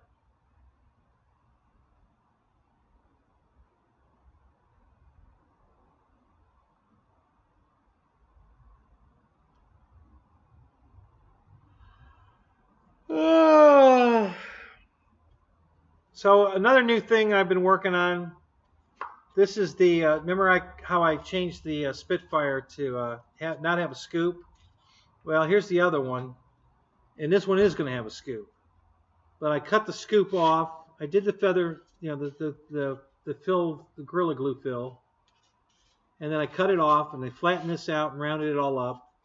And then I cut the scoop down to this size, and I even cut it in half and made it narrower. So I don't think it's narrow enough yet. I'm probably going to narrow it some more. But so now that is going to sit on here like this.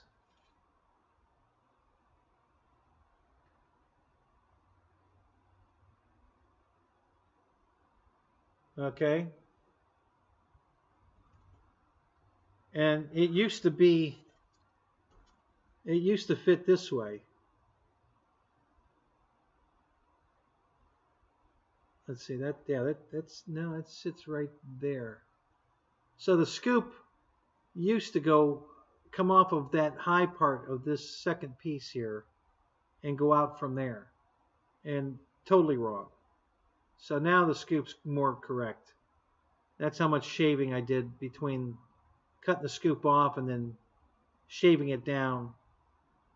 So, and now this would be inverted, but straight level flight inverted, and the scoop is dead straight on to the airflow, not kinked up, and it was up like this. It was tilted really hard like that, and right up against the the front of the plane there like this, and it would just look wrong. It was just wrong. It's going to look like this is going to look much better.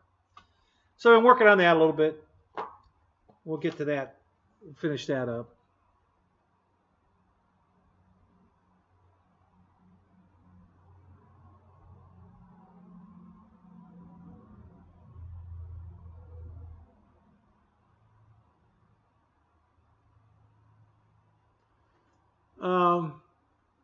Which plane are you talking about, Jeff?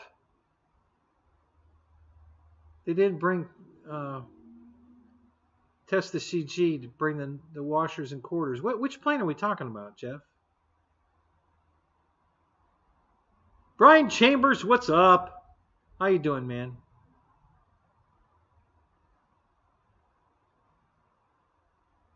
Yeah, there you go.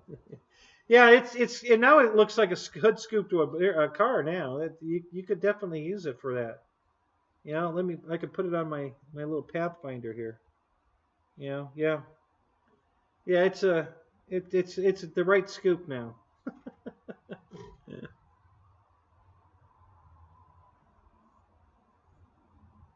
Oh, the stem planes. Oh, okay. They didn't have anything to weight them so they could fly them. Are you serious? What the hell? Well, I'm sure somebody had some CA and just CA a quarter to it or a nickel or whatever.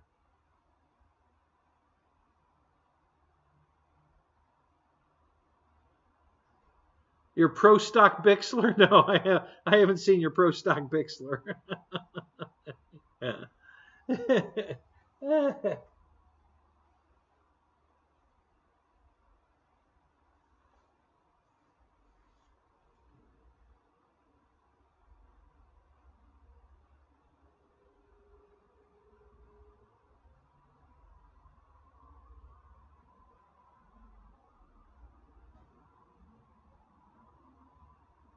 Oh, so you hot glued some gravel to the airplane. That's genius. Nice work. That's genius. Oh, that's funny. That's hilarious. That's creative there. Yeah, if you got a nice hot glue gun available, that's perfect.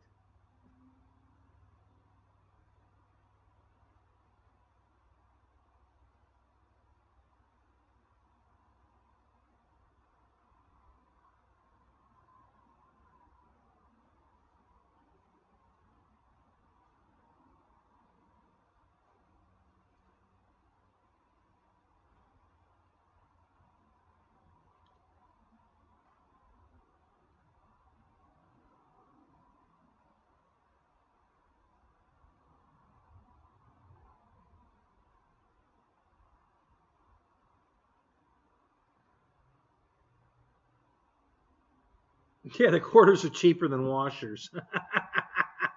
Yeah, that's probably true as shit these days. Yeah.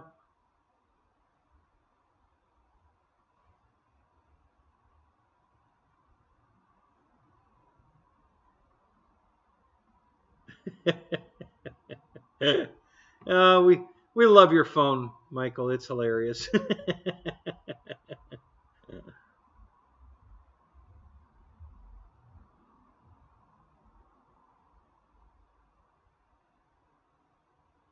Oh, I can imagine. Kenny, with that glue gun and your soldering station was running wide open all the weekend too. People just coming over and thinking it's the community soldering iron, I guess. Yeah, everybody helped themselves, that's for sure. So yeah, yeah, your pit area was pretty well stocked for fixing airplanes.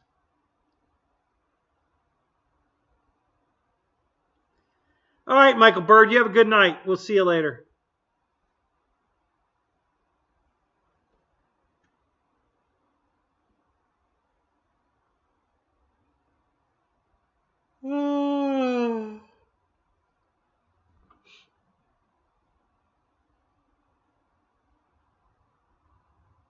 Oh, for sure, Kenny. Absolutely. I agree. I brought stuff. That whole TV idea was for everybody to enjoy. I wanted to do something. I was hoping the weather was going to be good and we could have had the kids, because I brought a bunch of cars and planes movies for the kids. So I figured after their bus ride or whatever, I didn't know how we could have done it, but the weather was so shitty, it just didn't work out. But we'll do it one other time. And I brought everything I could think of to bring. I brought epoxies and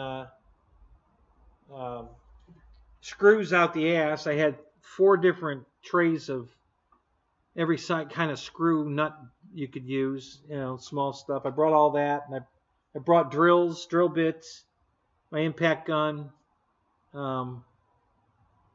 Yeah, I tried to bring everything. I didn't bring my soldering station. I wasn't planning on doing any soldering, so I didn't bring that. I could have though. I got a new one. My soldering tip thing broke. I don't know what happened, but it wouldn't heat up. So I ordered a new one off of Amazon, and they sent the wrong one. So it heated up, but it didn't show me what the temperature was. So I didn't know if it was actually just going to heat all the way up to full tilt, or if it would stop where I had the knob set, even though I wasn't getting the feedback to tell me that the heat gun had reached that temperature. So we were going to send it back. They said, no, just keep it. And they sent me another one, and then they set the right one this time. And it works. So my soldering station's working again. And then I didn't bring... I have a 12-volt glue gun. It works off a battery pack. I have a Dean's connector on it. And I just charge up a 3-cell battery and plug it into the glue gun, the hot glue gun, and it works perfect. But I didn't bring it. Well, maybe I did. I just don't know where it's at. Maybe it's in the truck. I don't know. I can't remember where I put that damn thing, but I had it. I've always had it with me at the field. And then I've got a mini glue gun. You plug I could have plugged in the generator, and I have a big glue gun. I got a lot of glue guns, and I don't do a lot of hot gluing, but I got a lot of glue guns.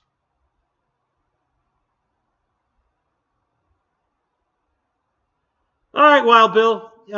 I'll call you tomorrow. I don't know what you're getting up at 4 a.m. I won't call you then. I'll be painting an airplane at 4 a.m. But yeah, I'll call you tomorrow.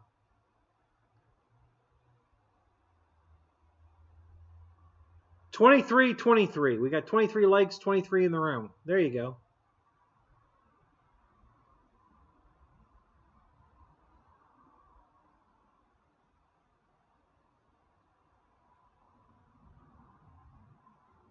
Yeah, I almost bought one too, Kenny. I was going to buy that packet they put together. I did buy one of their packets. Did I buy the one with the glue gun? Because I've got their... Oh, no, that's not theirs. I take that back. No, that's not theirs. Yeah, I was going to buy that packet they sell with the pad, the work pad. It's got the measuring all over it. And you get the glue gun, you get glue sticks, you get, I think, a hobby knife, a servo tester. They threw that bundle together it was like $85, I think. I was going to get that. And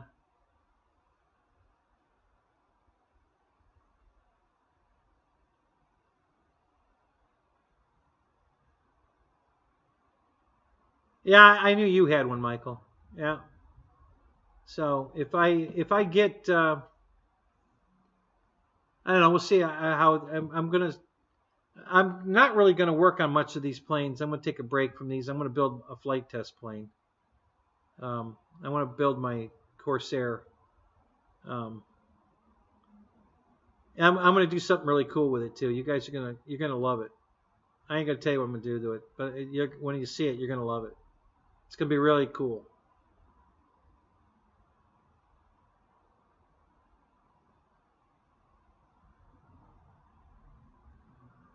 The Gorilla Glue hot glue sticks? Oh, no, I haven't tried them. Where do you get them at, Roach? I don't even know where to buy those.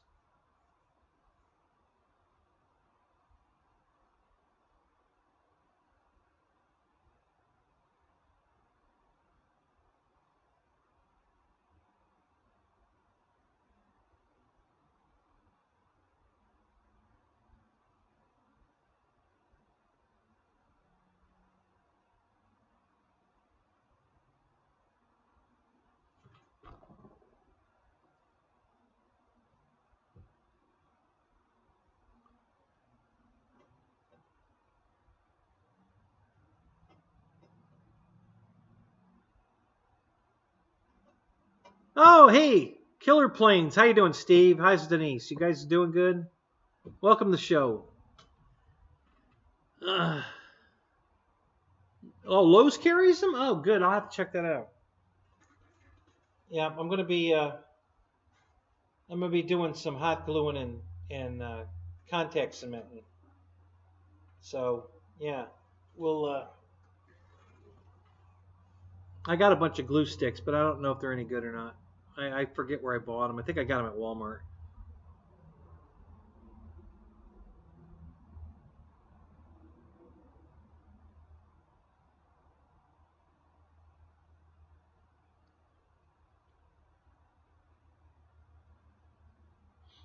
Oh, is that right? All right. Well, I can't wait to see that, Steve.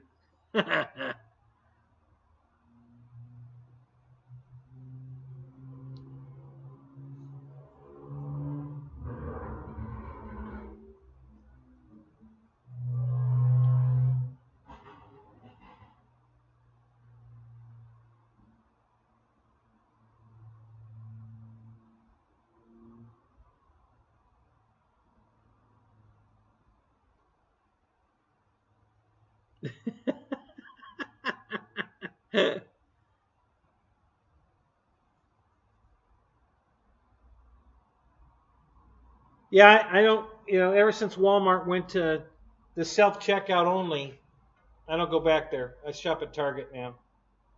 I'm not doing the self checkout only shit. I didn't go in there to work. So if they're gonna have only self checkouts, they're not getting my business.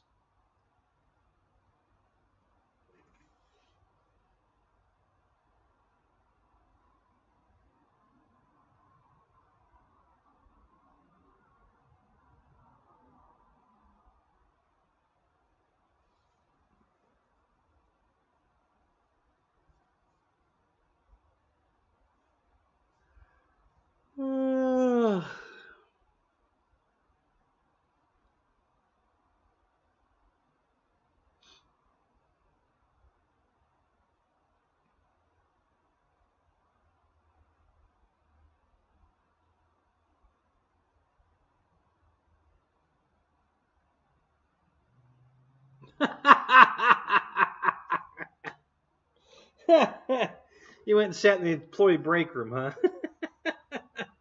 Hey, I worked. I checked myself out, so I worked. Yeah, I'm gonna take a break now.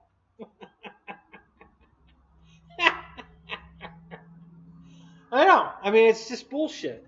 You know.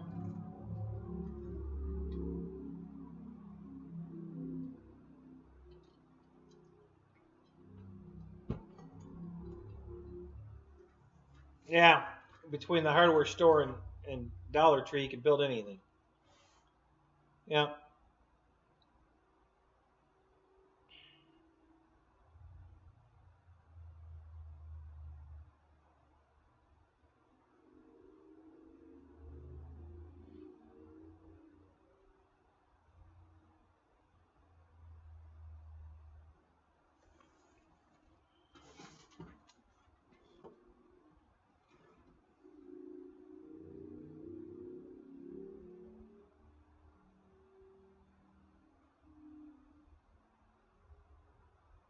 Yeah, I bought the Master Series Corsair because it's about a 1200 size airplane, and I'm gonna probably download. I bought a box of foam board. I think it's 50 sheets, so I think I'm gonna download the AT6 Texan plans and uh, and build that one too. But I'll just buy the plans. I won't buy the kit. Um, and I'm gonna put the retracts in both of those.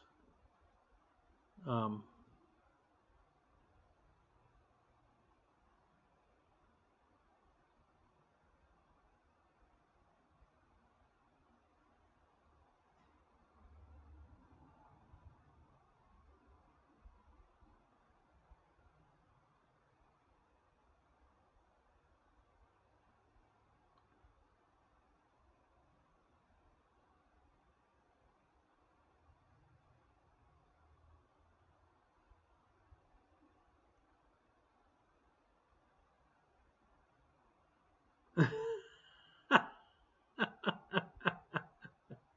All right, Steve, get the hell out of here.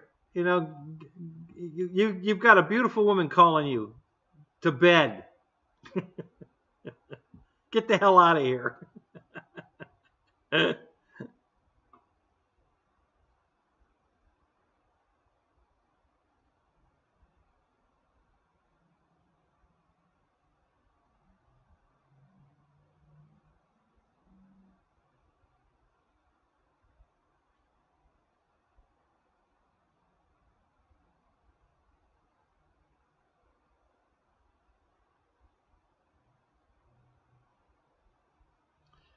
Yeah, Michael Bear, you really need to step up your game. You've got skills. You can build a master kit. You know, and when you're done, you're going to have a much nicer airplane, much prettier to look at, fly, be proud of. You know, you need to step up your game, buddy. It's not going to cost you any more money, just a little bit more time.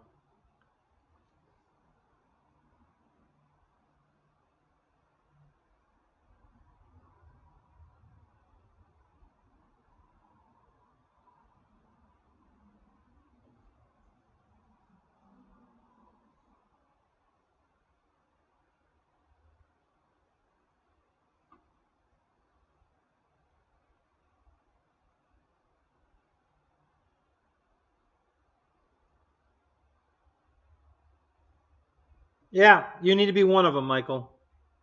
Just step up your game. You can do it. I know you can do it.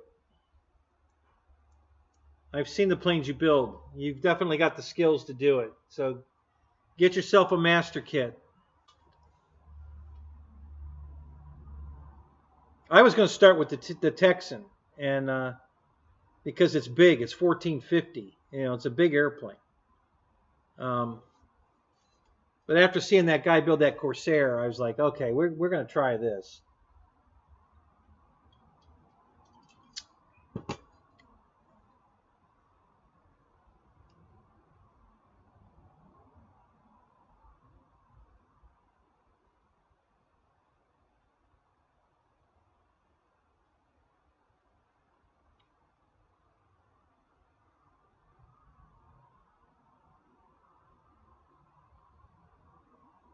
Yeah, that plane's supposed to be pretty good, Kenny. I've watched a bunch of videos on that 3D XL. Do you remember the guy that built one of those and then put the prop in the middle of it so that it would yaw sideways? Did you see that episode? That was a crazy build.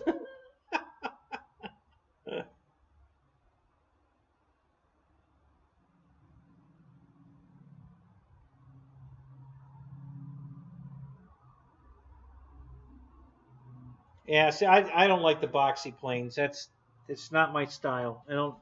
It's like buying an ugly stick. You know, I'll never own one. So I can't do the boxy stuff. I mean, that B-25 I did. I haven't finished it, but that's a box. But yeah, that's probably why I haven't finished it because it's too boxy. I mean, it looks like a B-25, but I'm just not happy with it.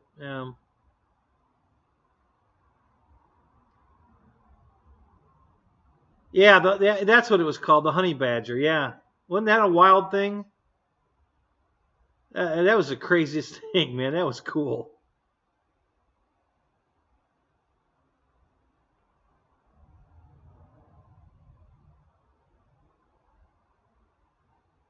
You're gonna overpower the shit out of it, are you? Yeah. Yeah, well, you can always throttle back. You know, it's not that big a deal.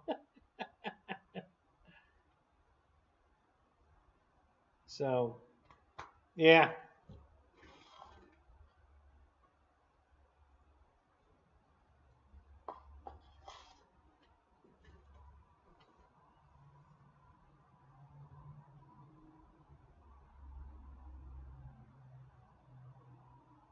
Yeah, you're right. It wasn't a foam board plane. That was that guy's.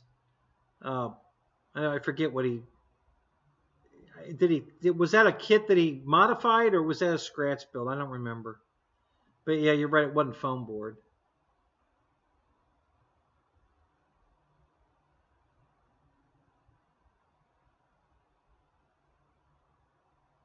Yeah, yeah. Well, yeah, you could fly a brick if you get it going fast enough. All right, Roach. I'll get that in the mail to you either tomorrow or Monday. You know, you'll get it. No sweat. I just the whole Bigfoot thing was getting there and getting back was it took everything out of me. I haven't touched the fucking airplane till today. You know, and I was just trying to get this painted for the show tonight, but I didn't get it done. So Sunday I should have it ready by. Well, I don't know. Maybe. Well, I hope to have it finished tomorrow. So I should be able to show it off Sunday.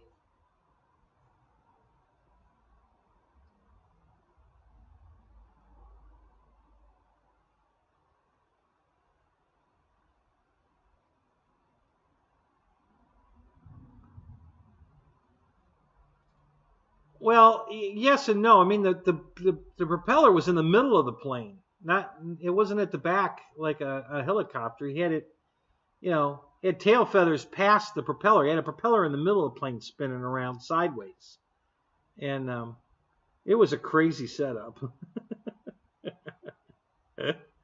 um, yeah, it did awesome pinwheels exactly. Thank you, Brian.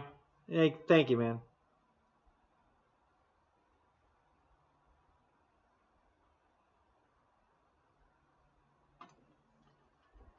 Slap nuts, what's up? How you doing, man? Thank you. Thanks for the birthday wishes. Appreciate that.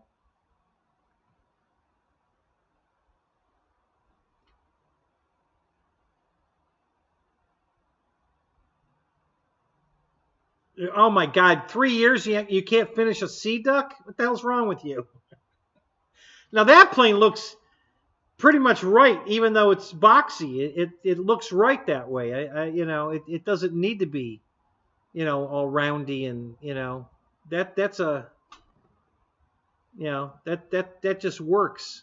That's a good looking plane, even as it's boxy shape. It's still a good looking plane.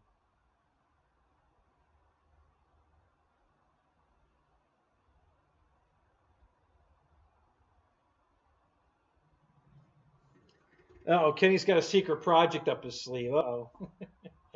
Roy! Thank you, man. Thank you. Appreciate that. Thank you, buddy.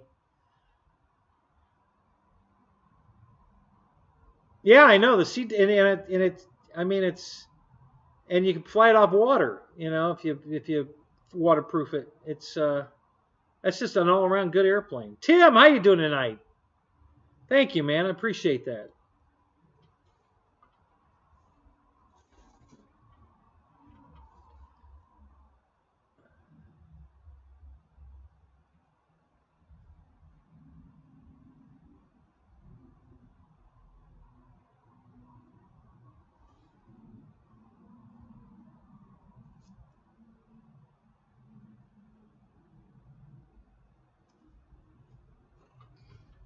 So let's see. What else was I going to tell you about?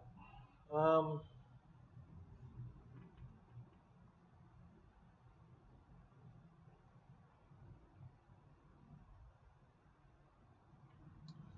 let's see. We covered the truck, the trophy, the crash, the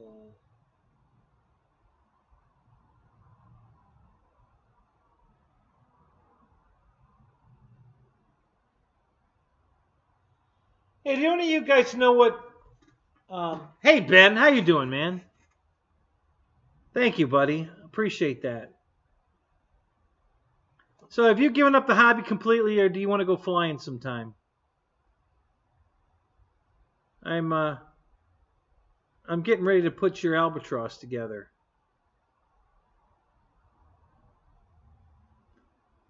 Um, what was I going to say? Damn it!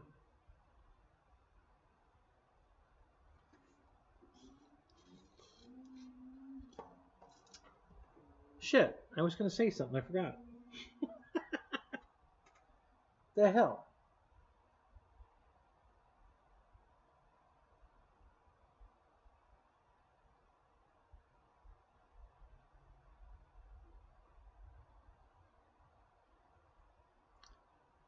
I have the 90 millimeter fan now. Are you talking to me or Kenny F and Rogers? Which Kenny are you talking to, Michael?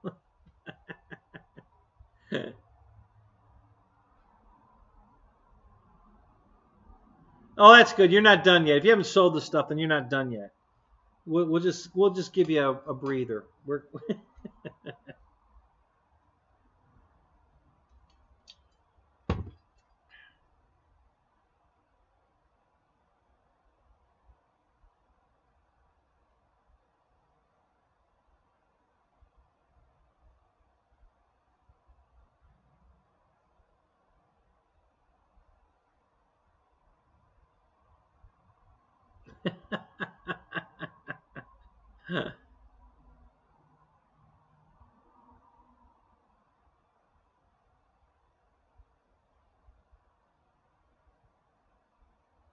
No, I thought they said the second thing to go was the mind. I forget what the first thing was.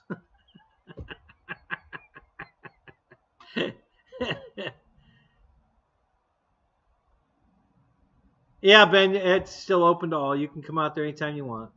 Yep.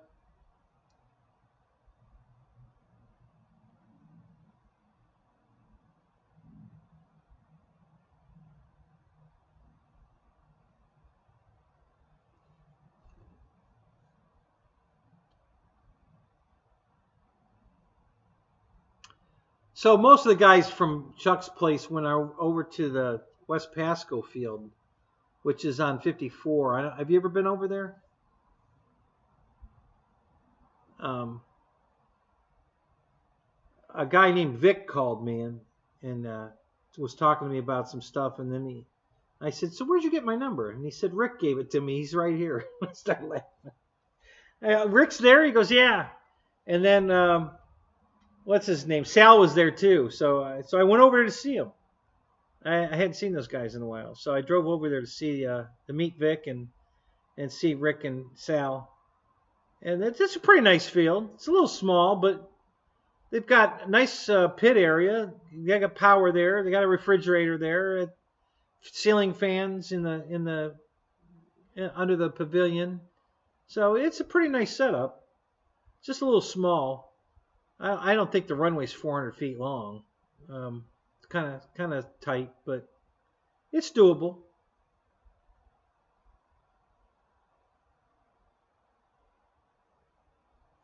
Well, I would hope so, Paul.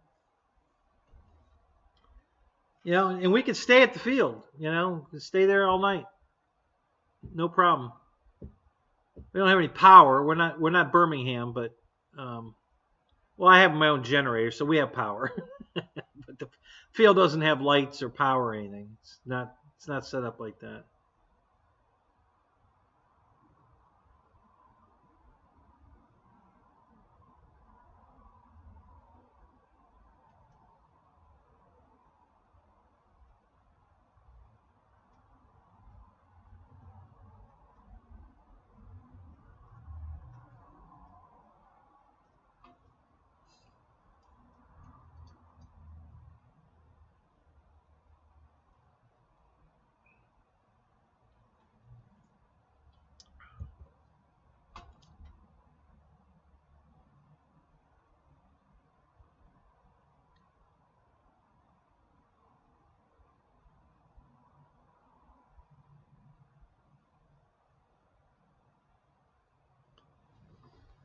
Oh gosh, what else?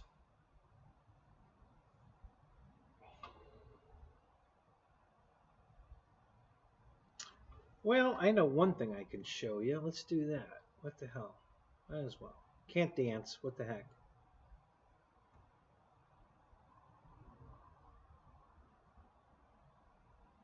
Let me pop this up.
So I got a screaming deal on this, guys. It came last Tuesday before I went to Bigfoot. And I took it with me. So this is a 10th scale crawler. What do they call that? The SCX-10 series? Yeah, SCX-10 Jeep. Okay. So it's pretty big. It's, it's 10th scale. It's a big sumbitch. So this guy was selling it on eBay. And he wanted, well, it was going really cheap, so I bid on it. But the guy spent a fortune updating this thing. He put a waterproof high dollar ESC in it, a waterproof high dollar motor in it, all metal gear, high torque servo for the steering, and then he bought 2 other extra servos for it. One's a real big servo. I'm not sure what I'm supposed to do with that. And new tires and wheels, and a new radio so that you could do both. You could lock the axles and shift it into high gear. You could do both. And let's see what else. Oil-filled shocks, real oil-filled shocks, and he sent me the oil, and he sent me a battery charger. He's got a high-tech battery charger he threw in on the deal. And I mean, it was just this gigantic box full of stuff. Oh my God. And so I needed another radio for my Quattro, that Audi Quattro I built, the Tamiya one.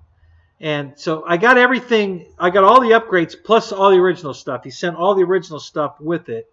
So I got the original truck and the original radio plus the upgraded. All the upgrades are already in the Jeep, and the upgrade radio and the old radio, and and 2 battery packs, a saddle pack for competition, and then a big pack for 5,200 for just playing.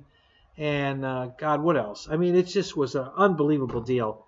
And the bid was only $230, no reserve. And I won it for $485. And it was the $500 truck plus $1,200 worth of extras that came with it. And I got it all for $485. And I just couldn't believe it. And it's in super great condition. The body had just a couple of scuff marks on the roof where obviously he'd been playing with it, rolled it over. Nothing major at all. Nothing detrimental to the. It was just a great deal.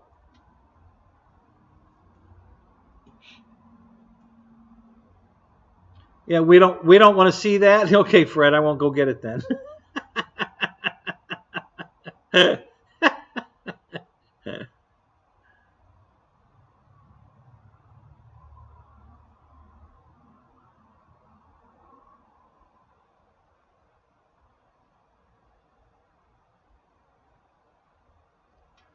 So yeah. Anyway, it was a great deal. It was a screaming good deal. I was really glad I got it. Been wanting that Jeep forever, but I didn't want to pay $500 for it. And they sold out of the gray one, and that they can't get rid of the orange ones. So I'm betting that they're going to put that on sale this Christmas. Which is what I was waiting for until I found this deal on eBay. I was going to wait till I figure they're going to throw in a free battery or something to get rid of it. And I was going to get it. And if the deal's good enough, I'll probably buy another one. It's got working lights. They're not as cool as the lights on these little ones that have turn signals and they get bright and dim and all that. They just light up. So it's got light up headlights and taillights, which is good enough. But these things with the turn signals and everything are really cool. So, but anyway, yeah, I was real happy with it. I'm super glad I got that thing.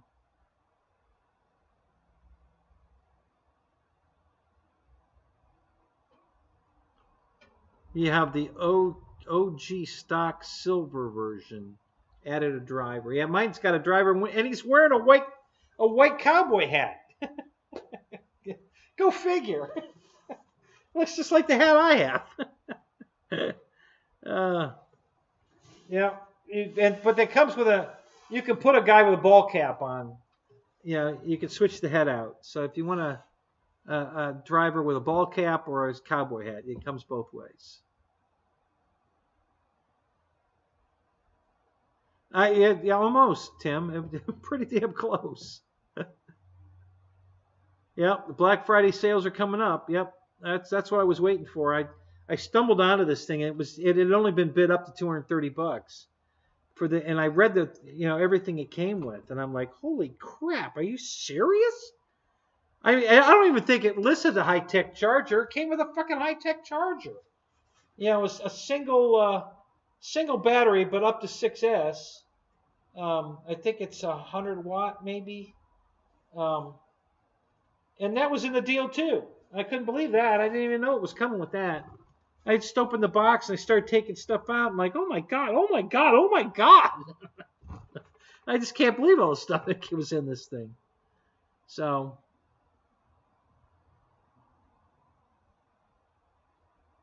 yeah, I'll have to put a camera on his hat, a little one. Yeah, actually, you won't be able to see anything if his head's the hat's up above the windshield, so you probably wouldn't be able to see out. Maybe I'll drill a hole through the hat and put the camera in the hat. That might work. But yeah, it's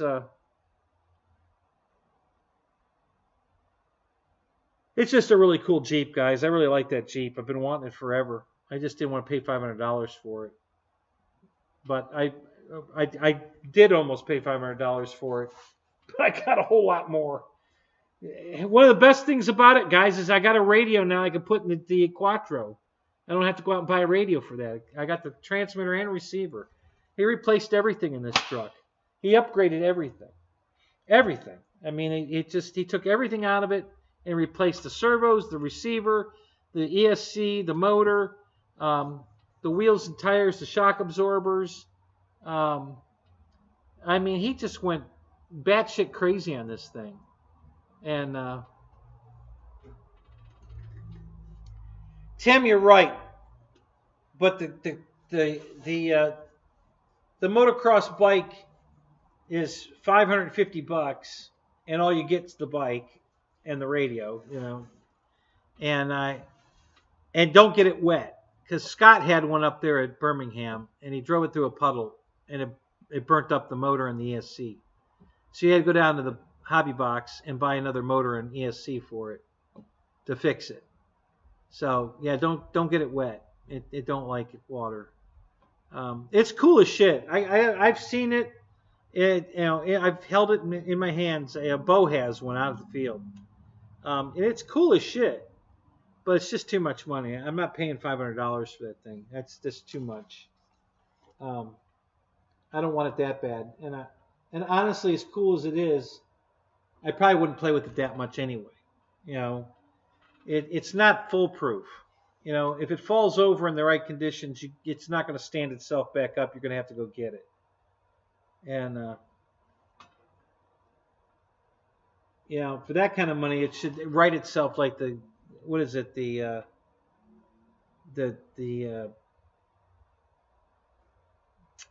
Traxxas Max, whatever. That thing will flip itself back over. If it's upside down, it'll fix itself. So yeah, the bike should do that too. If it gets in a position where it can't spin its tire up and get it back on it should fix itself. Even if it's a little arm that comes out the side of it to flip it back over or something, it needs to be able to flip itself. So.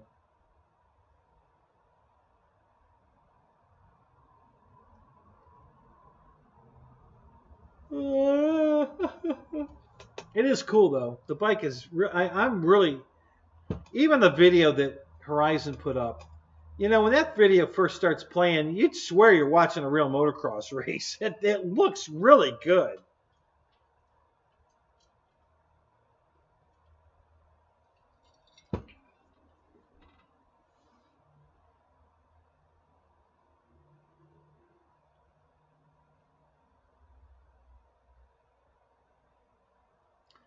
No, I have not.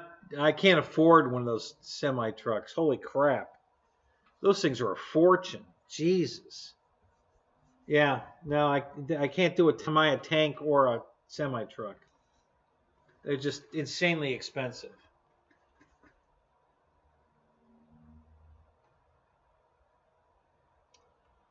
Um, Sort of, Tim. You know, I don't like spending a lot of money on planes. I tell you, it hurt so bad to buy that 262 from HSD and lose it. You know, I just can't do that.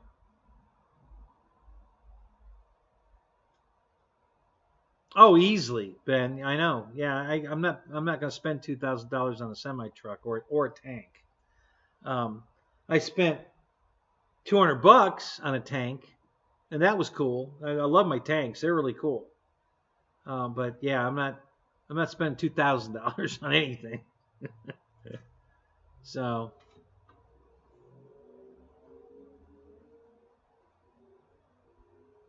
yeah, I'm starting to like Michael Bear's idea. Let's just build foam board airplanes. I'll build Master Series airplanes so they'll look good. But yeah, I can't afford to lose a $1,300 airplane. That just killed me. So maybe I can fix it. We'll try. Um,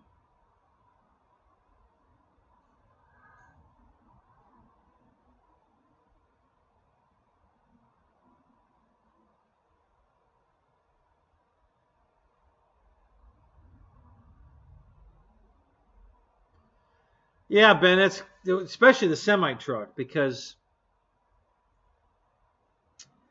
you know I think it's in Germany or they might do it here in the U.S. They have big, you know, they lay out a whole street and everything, and you could drive your truck around and unload it. You've got a crane or if you whatever, and I don't. I'm sure you've watched it on YouTube. It's amazing to watch that stuff.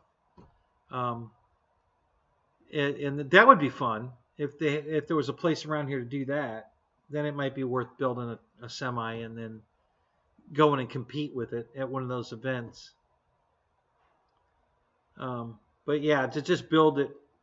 The tank I can have fun with. For one, it fires BBs, which is really cool. You know, out at the flying field, we're just shooting people in the nuts with it. But you know, um, so it has a gimmick that goes along with its coolness. It'll go over anything. You know, it's got all metal tracks and everything, and so it's really cool. And it shoots the airsoft BBs. So yeah, it's really cool. But the semi, I can't think of what the hell I would do with that. You know, if I didn't have a competition to go to, you know, an event to go to, I don't know what I would do with it. Um, so, but yeah, I mean, you know, we've been building those Tamiya cars forever. Hell, back when we were racing, we started off with those. Um, they're I don't mind building them. They don't make you build the gearbox anymore. That part's already done now. You know, because I bought the Wild Willie and the Audi Quattro, and neither one of them, the gearboxes were already built. I didn't have to do any of that. Comes with the ESC, which is interesting. They used to come with the motor, but I don't think they came with, unless I'm trying to remember. Did it come with the mechanical sweeping arm speed control? Did Tamiya come with that? I can't remember. I know it came with a motor, but I don't remember it coming with, you know, it might have come with that wiper style. It did, yeah. Okay, so it did come with that wiper speed control, but now it comes with an electronic one. So, Victor, what's up? How you doing, man? Good to see you. So yeah, that, you know, I enjoyed building those, and I still did. That's why I ordered those two that I ordered. You know, to build them again. And the Wild Willie's a hoot. Everybody, it just starts laughing because all it does is wheelies. You know, you can't stop it from wheeling, and it just makes everybody laugh. So I enjoy that one.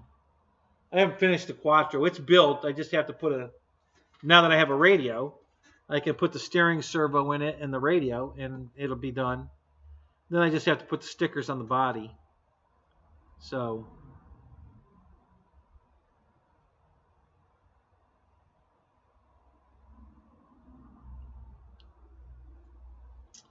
oh, so you got to rest up, Victor, before the air boss gets home because she's going to give you a workout. Is that what happens?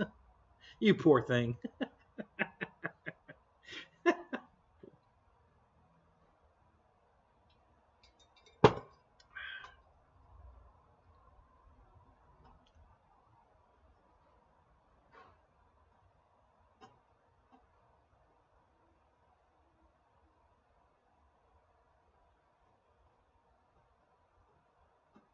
Oh, did you, Ben? Yeah, that would have been fun.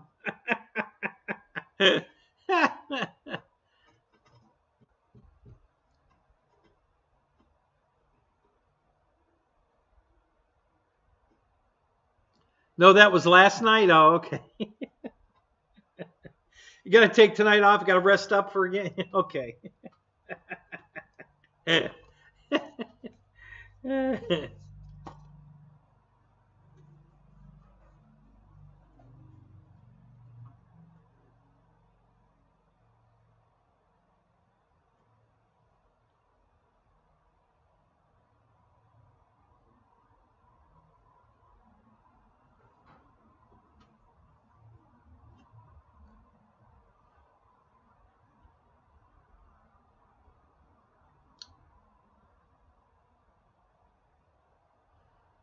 Oh, let's see. What else? Have I got anything else cool to show? I think I showed you guys these pilots I bought from DreamWorks. They're pretty cool.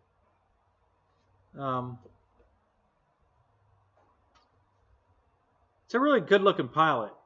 The helmets come off and got an oxygen mask, very detailed. The goggles come down if you want to pull them down.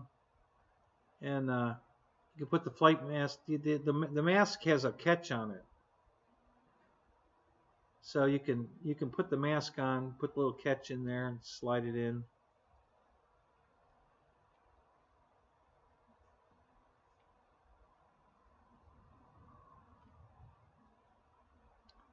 So, yeah, let me do this.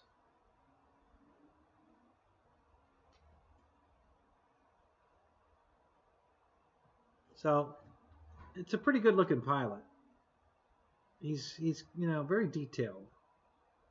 And I don't know what kind of paint they used on the flight suit, but it looks like it's cloth or material. It doesn't look plastic.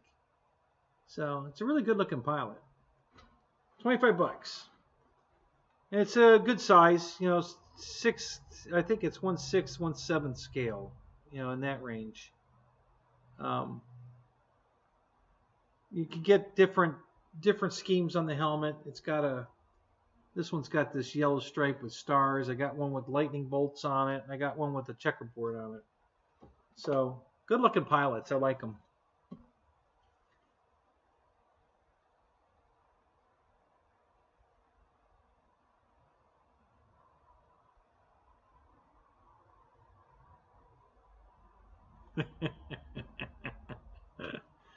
Oh, well, that's nice.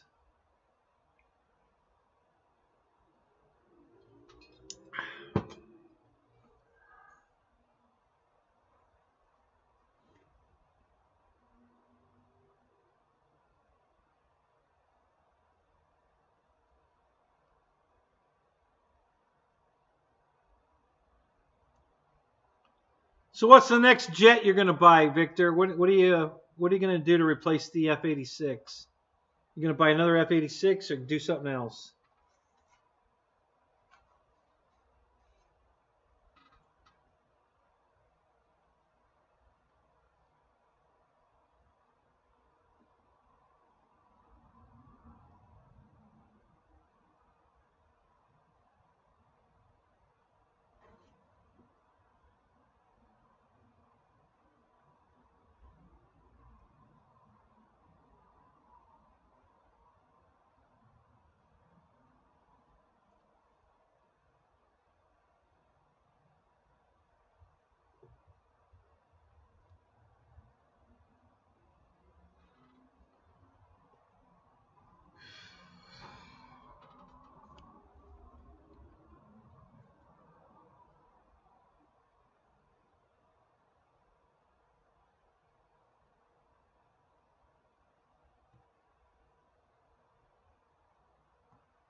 Oh, that's right. You sent that out. They have that fixed. Yeah.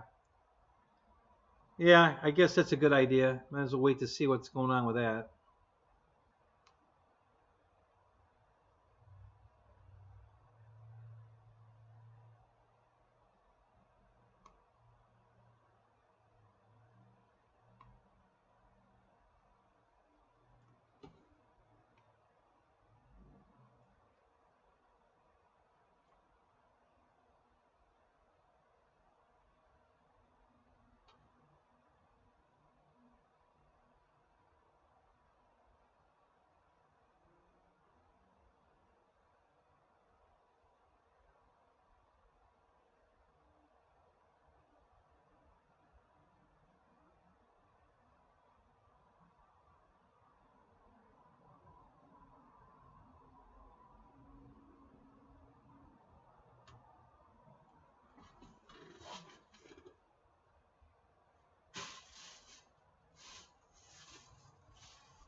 Oh, Fred, thank you, buddy. I appreciate that. Thank you, man.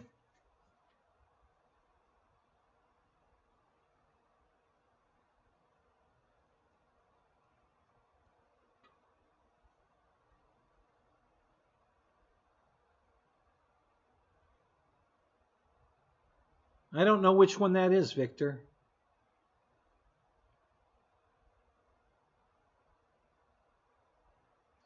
There were some beautiful turbines at the Bigfoot event. Wow, beautiful airplanes.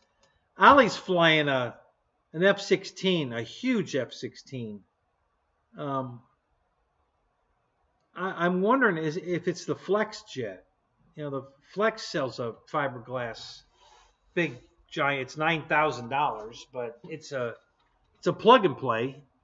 You get everything but the turbine. You know, the turbine and your receiver. It's a beautiful airplane. I don't know if that was what Ollie was flying or not, but he had this beautiful F-16 at the event. Several people taped it, so there's good flights, good video of it up on YouTube.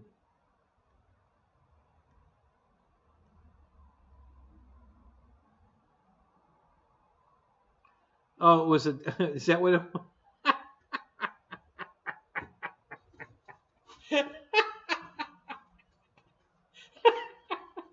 Thanks, Fred. Oh my God. Thanks so much. I'll send that one over to Debbie. She'll probably like that one.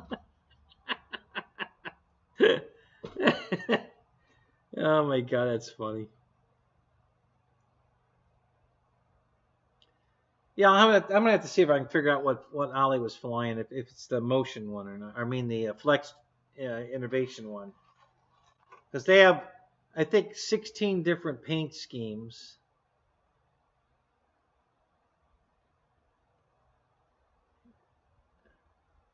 Yeah, maybe it could be, Victor. I don't know what it is. It's very detailed. It's a nice looking jet. Um,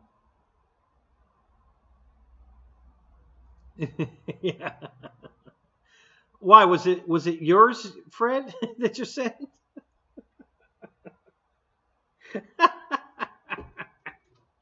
um,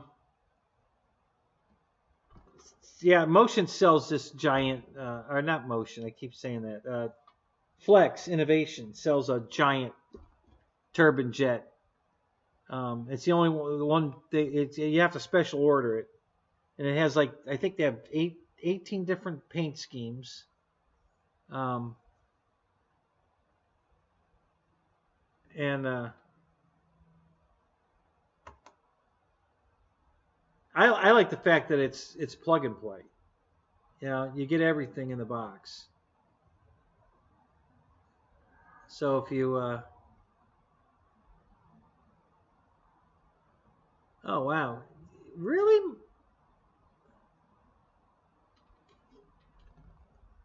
Well, that looks a lot better. God, that first pick was terrible. The military one of those looks cool as shit. That one looks cool.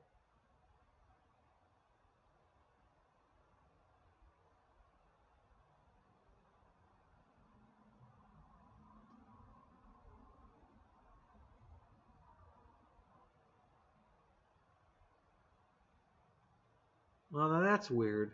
What the hell? That looks a lot bigger. Just the angle of the picture. Wow, that's really cool.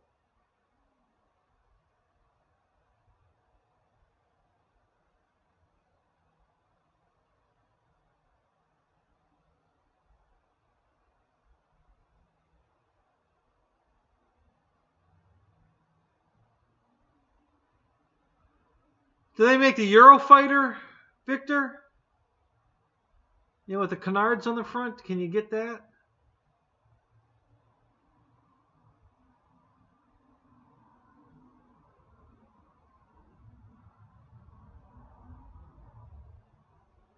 Wow, there's a lot of different color schemes. Holy crap.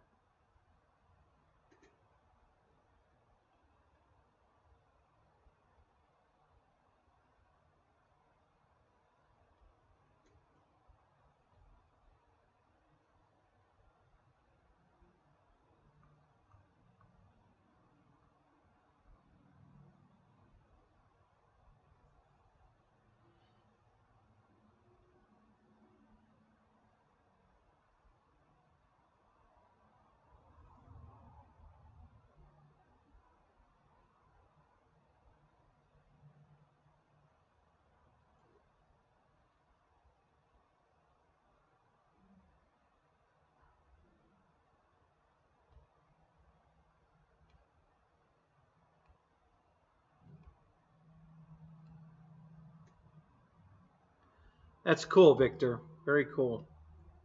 Um,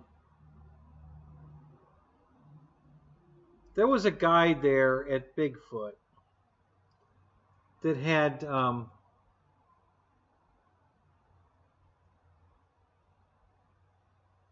turbine powered Typhoon Eurofighter. And it looked exactly the same as it wasn't a foam conversion. It wasn't a motion uh, uh, Eurofighter. It was a kit. He said that somebody makes it in Italy. Um, it's a fiberglass fuselage and a built-up wing, but it seems like it's the exact same size as the Motion 90 millimeter one. And he had a turbine in that thing, and he was flying that thing nonstop. I mean, as soon as he landed, he taxied it over, shut it down, refueled it, fired it back up, and took off again. I mean, all day long, he just kept flying that thing. I couldn't believe it. I mean, good God, he was flying the crap out of that thing. Um, he had one little mishap. He overran the runway and hit some stuff, and it broke. Um, he broke one of the uh,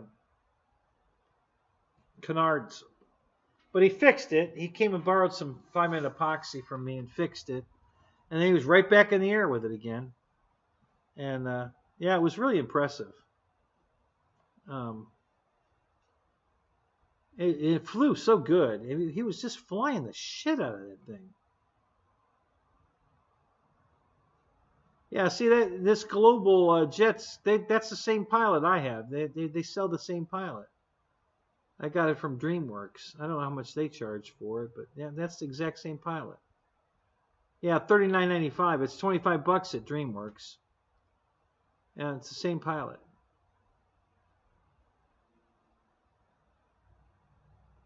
So yeah, that's cool.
Yeah, I'm looking at all the jets they have there, Victor. Wow. Yeah, they got some cool stuff.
Hmm.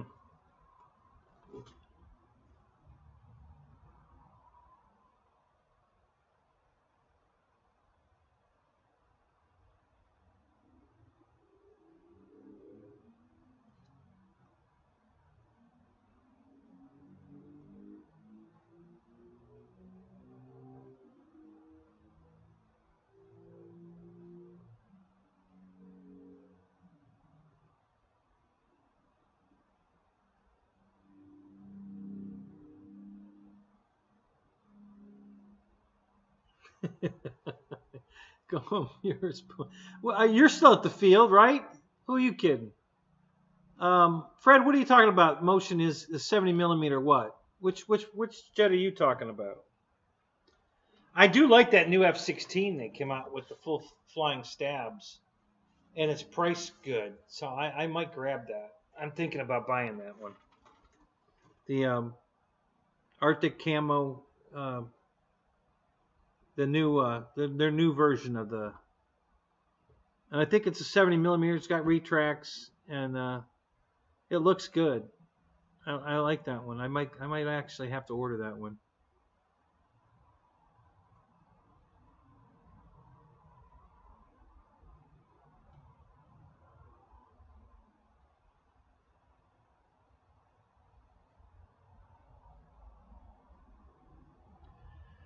Yeah, I agree with you, Paul. 100%. It's I want to fly them every day. It's just some days I can't. But yeah, I agree with you 100%. You know, why would you not want to fly them every day?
Yeah, I was talking about the Eurofighter. The Eurofighter is 90 millimeter.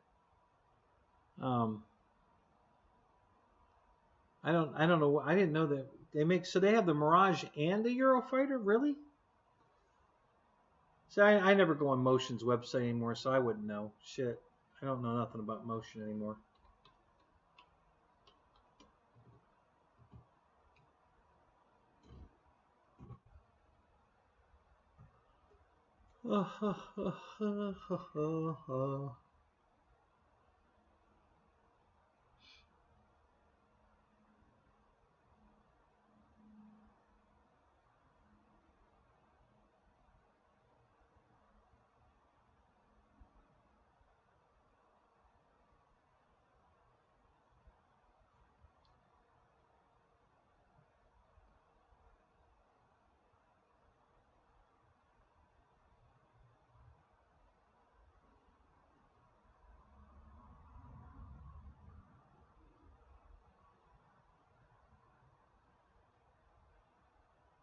Okay, what the hell is that? Oh, I bet I know what that is. Wow, that's crazy.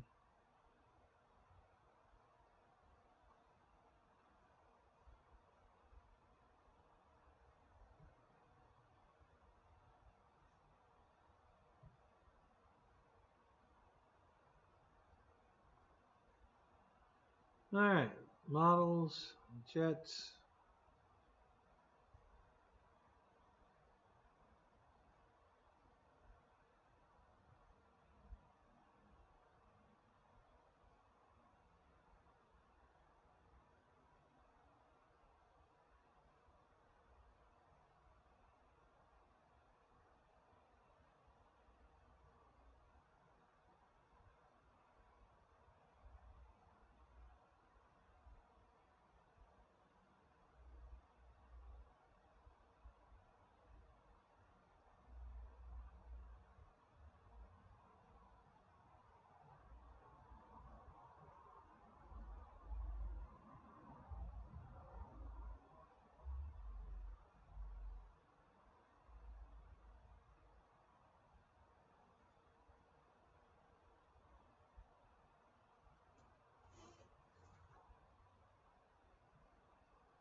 Am I wrong, or did they upgrade the Mirage?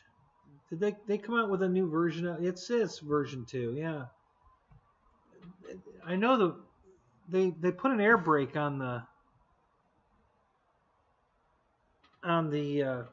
Eurofighter. Didn't they put one on the Mirage too? Or am I thinking of the wrong airplane?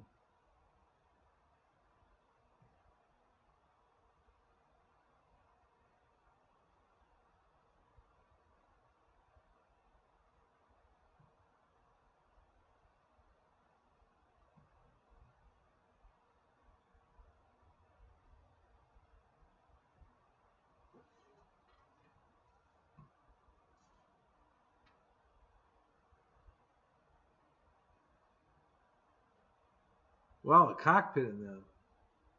I guess, is that an add-on cockpit, or is that what comes in it? I guess that's an add-on. Wow, that's pretty cool. Holy shit.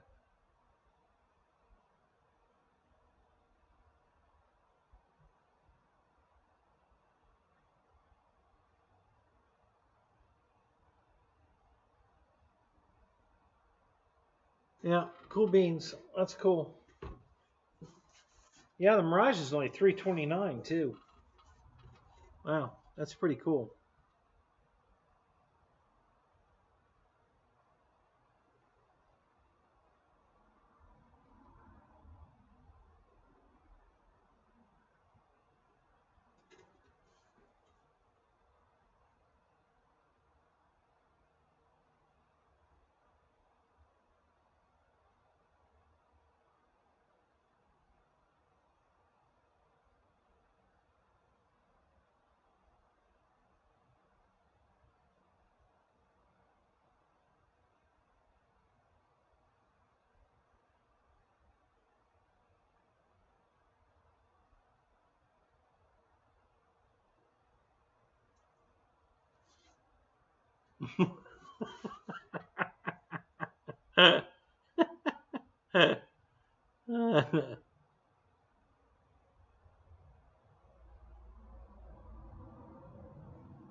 Yeah, the Tiger scheme and a better power system. Yeah, yeah.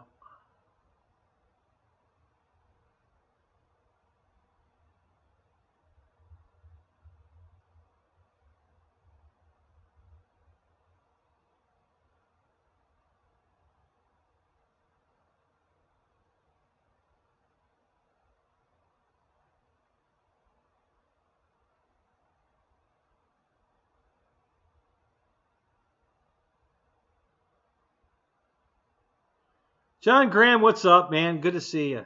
Welcome to the show.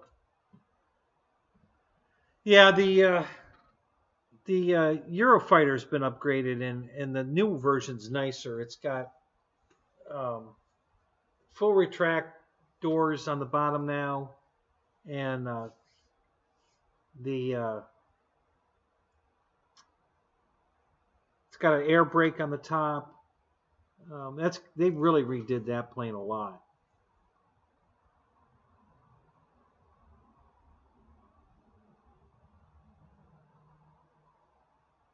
An 8S F-15. Did they make an 8S F-15? Yeah, the only thing I don't like about the F-15 that Motion sells is it's too small. It's it's a really small jet for as big as an F-15 should be. Theirs is a pretty damn small version of it. I just don't like it.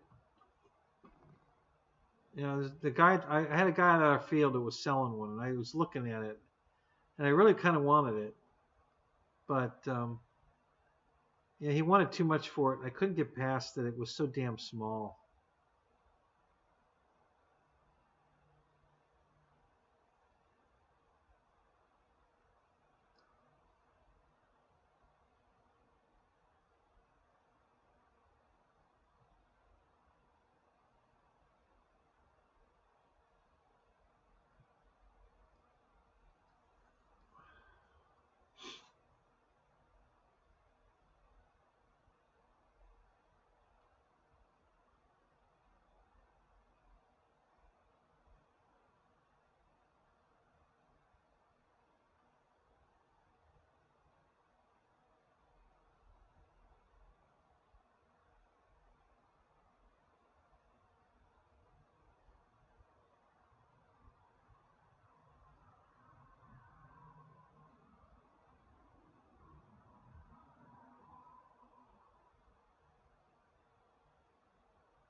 Well,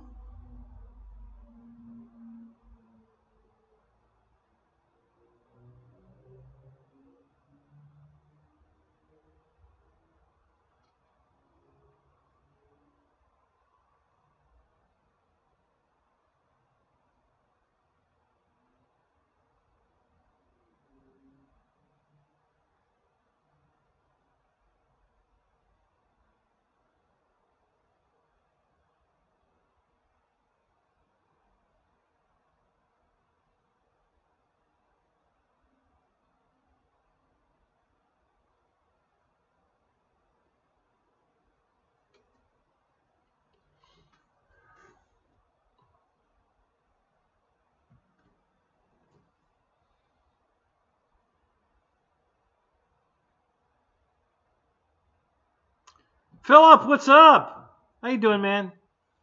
Welcome to the show.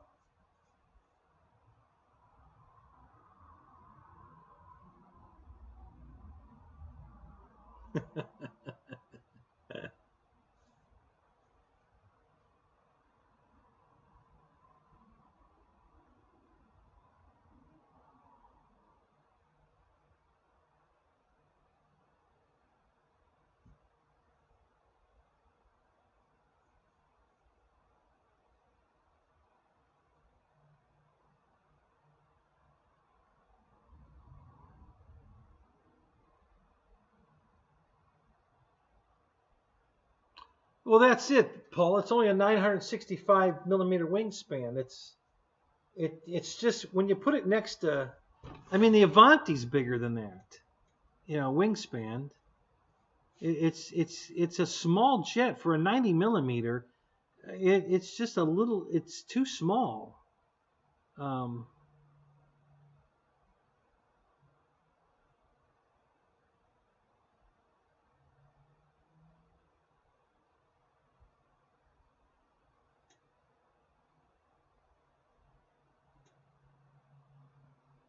yeah, I think it's the same size as the arrows. They're pretty damn close.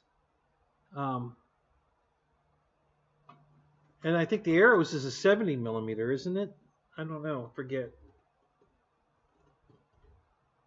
Yeah, it was because I really liked that plane. I really wanted it. I liked the lights on it and everything. I thought, man, that'd be cool. But then when I saw it in person, I was like, holy crap! Is that all the bigger this thing is? You know, it's not very big. So yeah, I was kind of disappointed in it.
All right, guys, I'm gonna call it. Thanks for coming. It's good to see everybody. Um, Hopefully Sunday I'll have some new stuff to show you if I get these things finished up. So you guys have a great night, and I'll catch you on the next one. All right, we'll see you. Have a good night. Talk to you later.